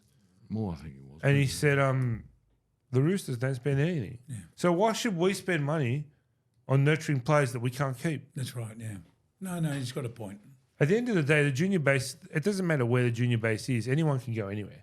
Like they're Of open course. because you can only keep so Certain many amount. people, right? Certain So amount, yeah. I read this morning that after this round, Lomax is demanding an immediate release, right? And the whispers are that he's coming to Parramatta, You're not going anywhere, but and that they want the kid Blaze Tulagi to go. no. And for me, I'd say, well, fuck Lomax. No, I'll keep Blaze. You can have Morgan Harper, Yeah. right? But you're not getting him. I wouldn't let him go to get him, especially on an $800 price tag, No. $800,000 price tag. They won't let Blaze go. You develop Blaze. Blaze looks good, but Yeah, because Zach wants out.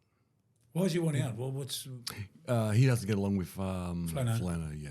So the thing is that It's not about wing or Ben- centre. It's not about. just doesn't get along with him. Ben gets along with Flano, so that's why he's staying, Ben and, Hunt. and he believes it. Ben Hunt, yeah. So he believes in him, but from the day they've met, they just clash. Zach and Which yeah, but happens. also a player has to learn. And I know in the egos and all, but a player also has to learn that the coach is the coach, and you know what? I've got to shut up and fucking do what he wants me to do do. the job, yeah. do the But job. nowadays everyone's outspoken. Everyone doesn't. You know the problem is these days, and Canberra became the blueprint for it. When you look at players like Todd Carney, Blake Ferguson, who am I leaving out? There's 2 or 3 more. Heaps of them, yeah. All you have to do is get sacked. Yeah. Do something stupid. Then you can go. Yeah, get right. sacked. You're out of your contract. You can go sign with someone else because the NRL should deregister them for the term of their contract. Absolutely. You know, but they don't. So if Lomax wanted to, he could just go out and get on the piss tonight and do something stupid, They and won't sack he'll him. be a free agent in a month. They won't sack him. They won't sack Zach. What's the bet? They'll keep him, like they'll hang on dear life and hang on to him. Do you really want to keep an $800,000 player who doesn't want to be there for the rest of the year? No, because you can use that 800,000 for a lot. Well, and of especially if things. he goes to another club, the other club pays for you to. Yeah. You pay. You know. You, Well, they'll you have get to- him You cheap. gotta- you If he gotta half leaves, pay. if he Half leaves, pay. they'll have to kick in. Yeah, you got to something. half pay. Yeah. I'd say half. Anyway, we're not here to talk about Lomax. No, don't worry about Lomax. It's fun. I know. It's fun. You know, we've been on here for an hour and a half, believe it or not. Yeah. Tell you. Hey, What you have know we left out? What have we left out? The last thing what we left out is I know the effect that Dad had on me, and I was always going to be a rugby league psycho anyway, but he was my first steps into rugby league. I've told you about the famous story, the first game I ever went to. Have I told you? With your dad. Yeah. Like At Lidcombe. Lidcombe Oval on the bike track there. Yeah. So I mean, I was 6, I think. So it was in the 70s. You know what I mean? Tell me about the girls. My girls. Yeah. They got the shits because I made them support West Tigers.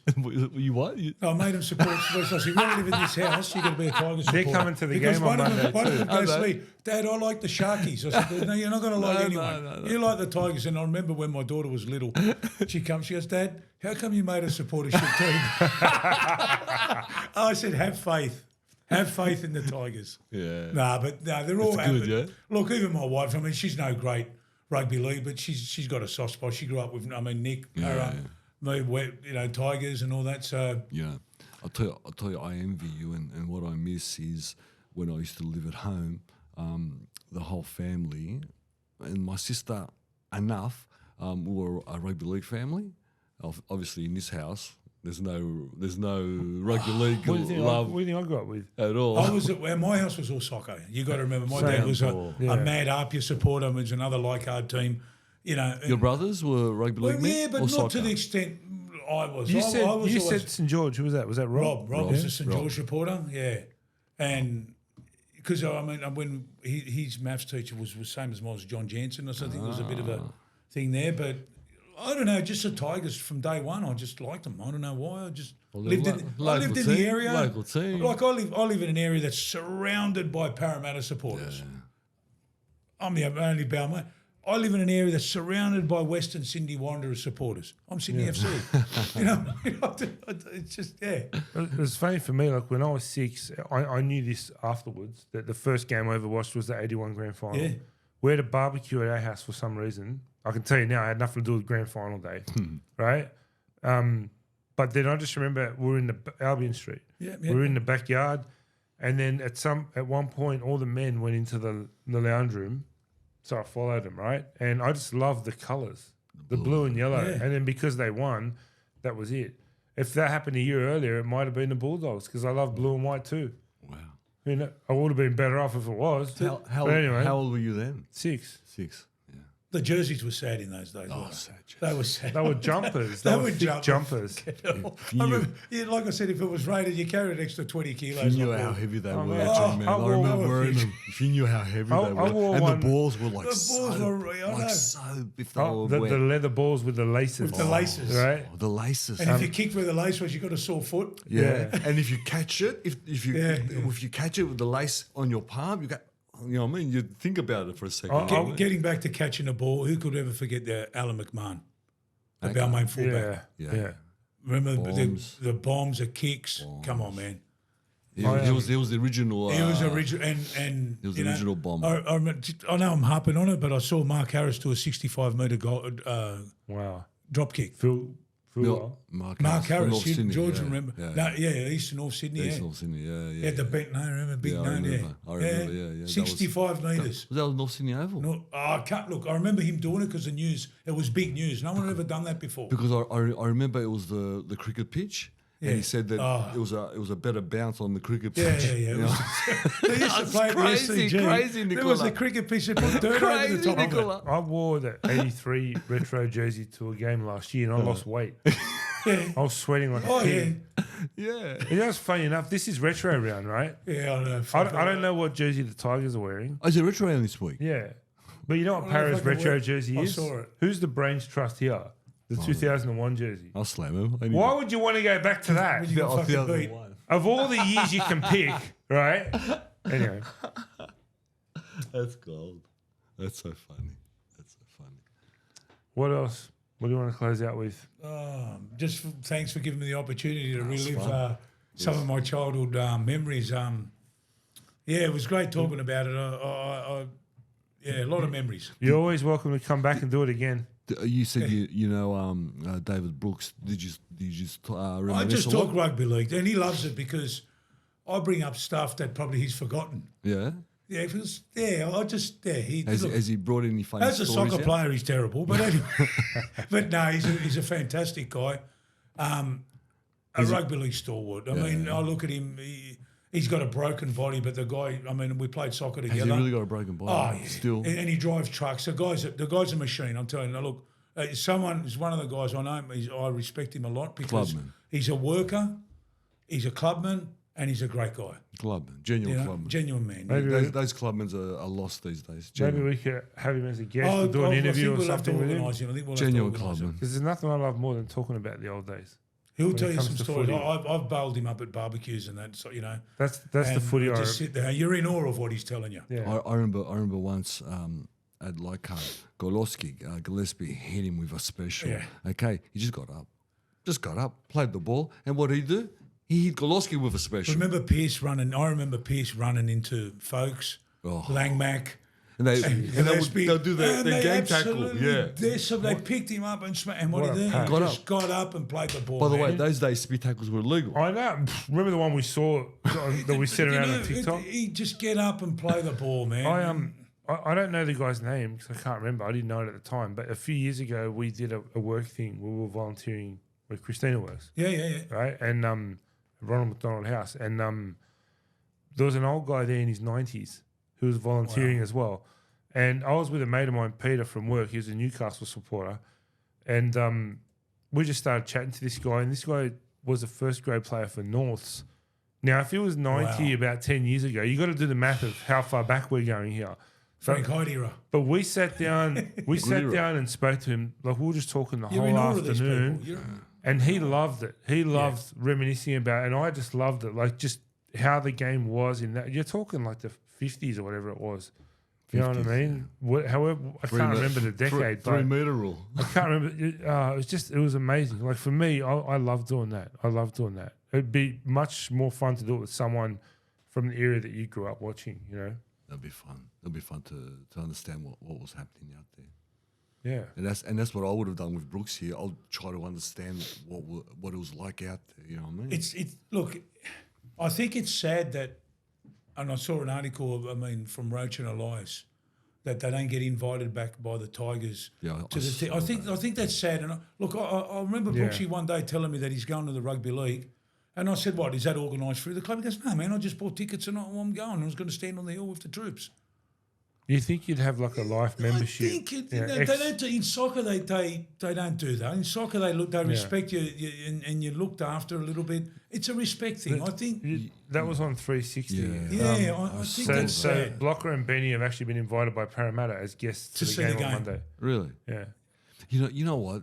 That's sad. For supposedly a professional game, we're so unprofessional in so many things that we do. I think we're not. We lack. We're not sophisticated at all. And I'll get on to another subject. I'm an AC Milan supporter, Yeah, right? we talk a lot of soccer. And we this, talk by a the lot way. of soccer. We Now, talk soccer. I mean, I've been to the museum. You can see the history of it. It's so great, but they look after their ex-players. An ex-player goes to watch a game, they introduce him in the middle of to the crowd. I think we don't do that enough. I think you play. Yeah.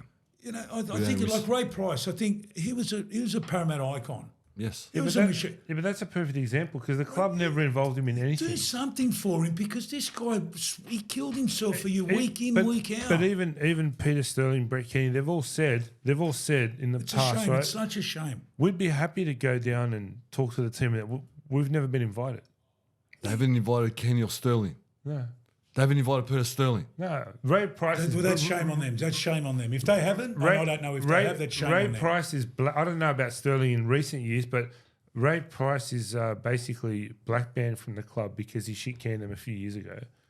And by the way, he was right because because that whole board got wiped out by the NRL, and because they were all corrupt.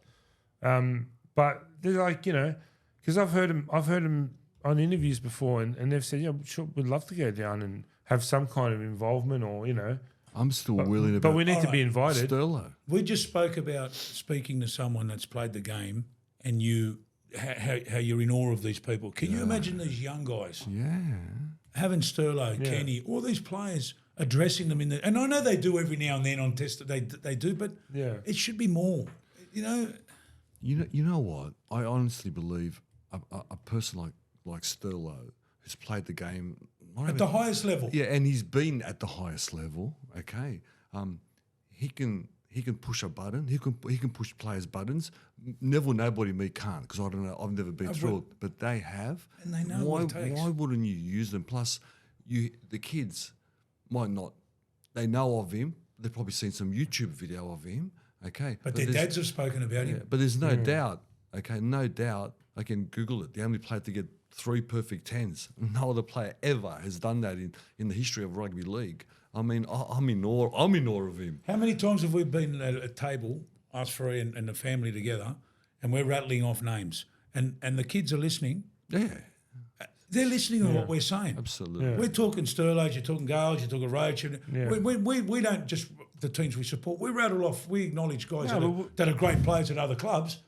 The kids are hearing this. Well, Get these people to address these kids. I still can't believe that they haven't invited Sterlo. A biggest part of the history for me is players who didn't play for the club I supported. There were so many greats growing up that I got to watch that I'm lucky that I got to see.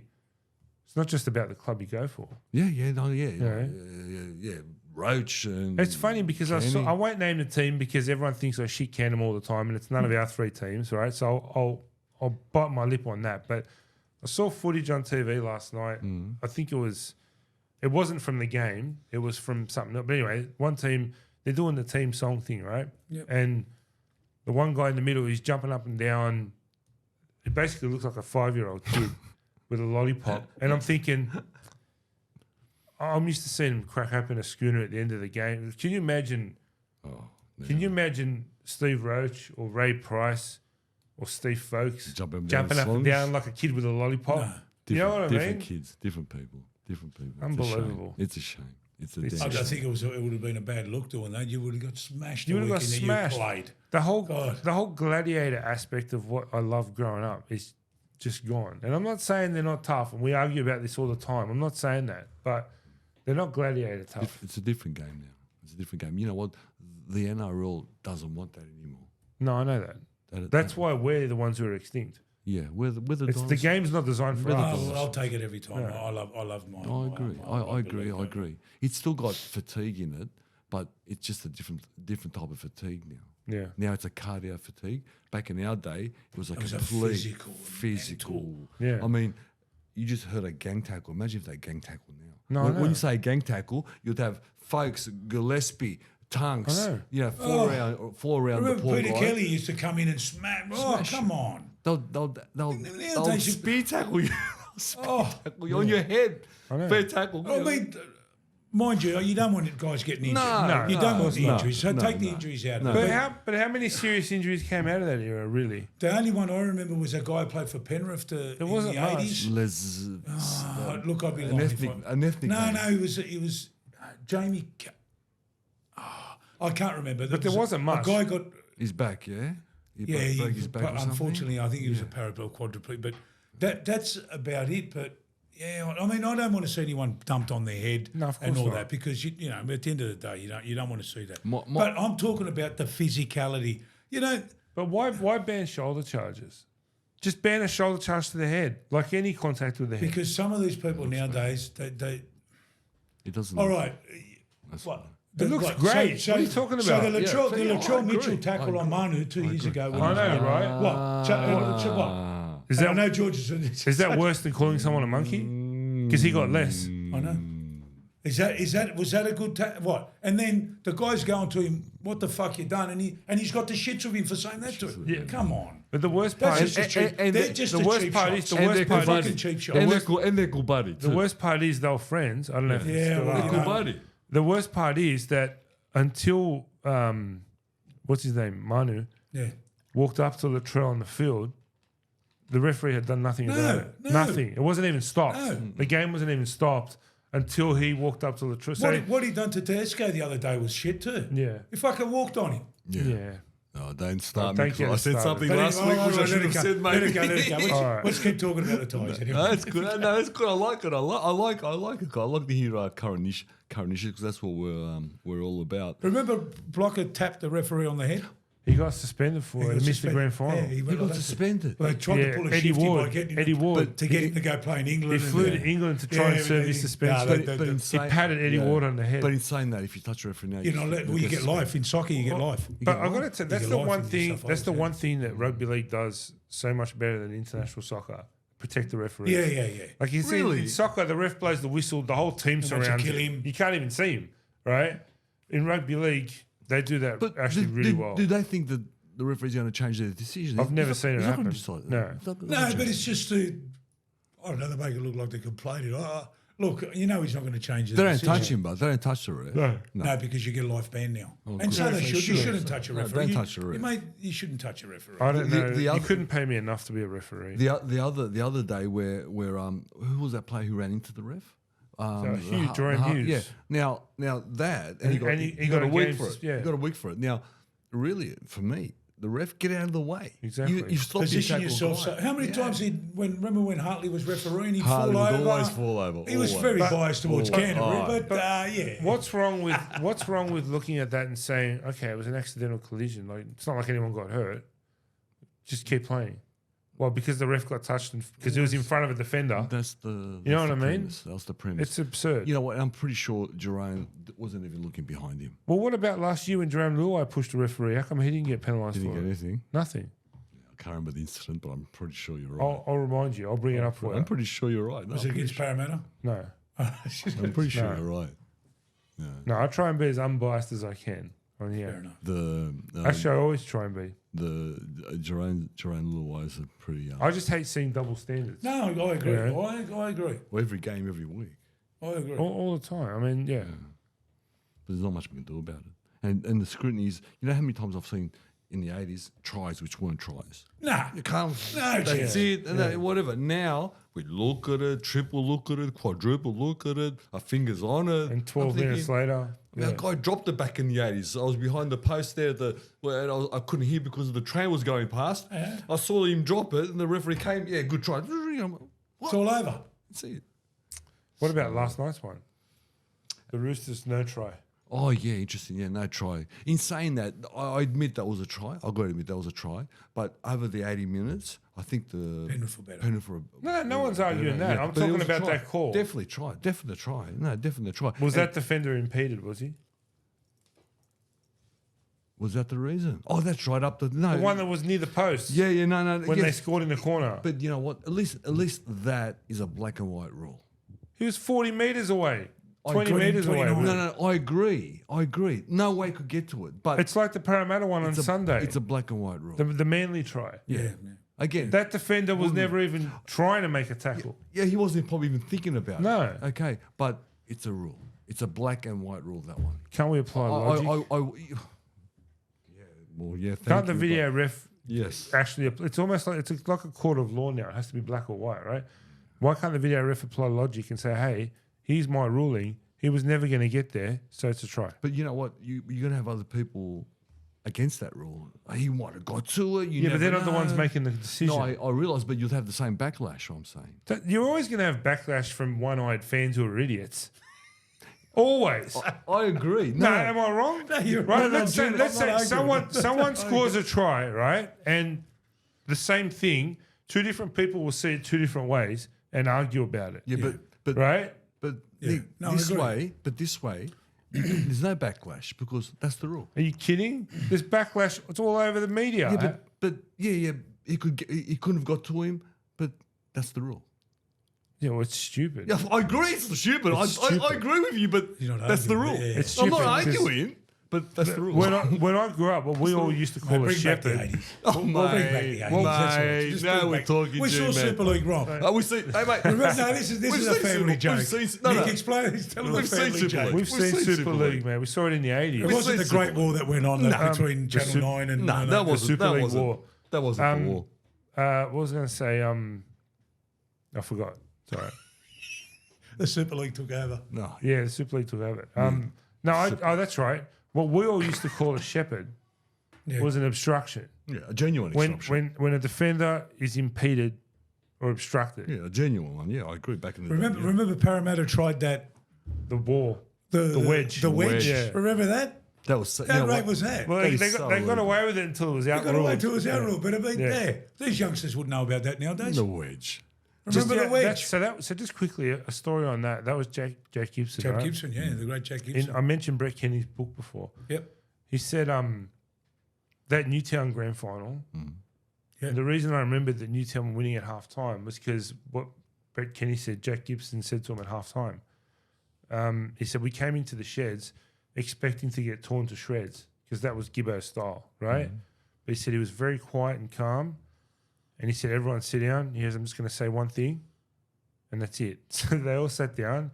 He goes, you got 40 minutes to go out and win this grand final or the rest of your life to think about why you didn't. Yeah. And then he left the No room. greater words. Then he left the room. And he goes, and it just makes you think, Yeah. I've got 40 minutes to win this game or the rest of my life to regret it. Yeah, true. And yeah, They were on top too. The Jets. They Newtown were, on yeah. top. Yeah, good Newtown side. yeah, it was. It was almost like patched up of, an old Well, Tommy, there was, an old they bought, I think, at that time, Gus. they didn't, That's Tommy. they tried to win they had, the Wack was a coach, wasn't he? What was the Wack was Yeah. a coach, Ferguson, Ferguson, yeah. Brian Hetherington in the centres, They had a good time. Sigsworth at who was lock. it, Ron Giddo? Was Giddo there? I think so. Phil Sigsworth, the man, Phil Sigsworth. Sig- the man who hates Parramatta more than anyone else. The other one who went to St George, what was his name? The good lock. Or second one. O'Grady. Graham O'Grady. O'Grady. They had a great side on paper. They had a great What a side. good team. I good don't team. know the guy, but I have to assume Phil Sigsworth hates Parramatta more than anyone else because he played in 3 grand finals in his whole career, And he lost them. all 3 to Para, all 3 for different clubs. Yeah, true. Newtown, Manly, Canterbury. Manly Canterbury. Poor Yeah. bastard. Yeah. Oh, Siggy. First Eagle guy player. to Good be player. sent off in the grand final. Yeah, Has true. anyone else been sent off since then? I think we had one, didn't we? Yeah, no, we had people. But he was the first one, 86. 86, the first one. Yeah, Wow. First one. good times. That's us, I think, mate. It's Good nearly, times. nearly yeah. 2 hours. Yeah. So, Andrew, thanks for coming. Thank you guys. that was really good fun appreciate it. reminiscing. Yeah, I really appreciate it. It was it brought back a lot of memories. Good. It was It was good. a Thanks pleasure. very much for You're the always opportunity, welcome to guys. come Thank back you. anytime. Mate. So for tell you- anything. We'll we want to do some creative stuff this year as well. Like maybe do we should do a live Origin feed from here. We're going to do we're going Hey. to, we're going, A call. we're going to do a live Origin feed at Bella Vista Hotel. Yeah. So the night of Origin, Yeah, but we have to book You want to book it now? You want to book it room. now? Yeah, we should actually. We're going to hire the room and we're going to talk to the public in there. I've got a We're gonna- very we're good gonna- friend of we're mine who's gonna good go- mates with them. Oh, good. Oh, yeah. We're going to go out to the crowd. Hopefully, that's the idea. So that's that, and we're happily doing an outside broadcast as well. We're going to do it on coming Monday, but that fell through. But we got the technology now, That's right. Anthony's picked up all the software. This for is it. by far and away the longest off the bench episode. I know. Well, you've had the great man, the G-man on there. G-Man. What do you expect? G-Man. Hey, long awaited. But, Long awaited. so that's us. That's episode 8 for Off the Bench. Thanks again for everyone. And we'll see you on Monday night for Quick Hands episode 66. Until then, Go the happy Tides. Easter, everyone. I'm not going to agree with him on that one because of who they're playing. But happy Easter. Have a great weekend. We'll see you next week. Happy rugby league, everybody. Thank you. Bye-bye. Bye.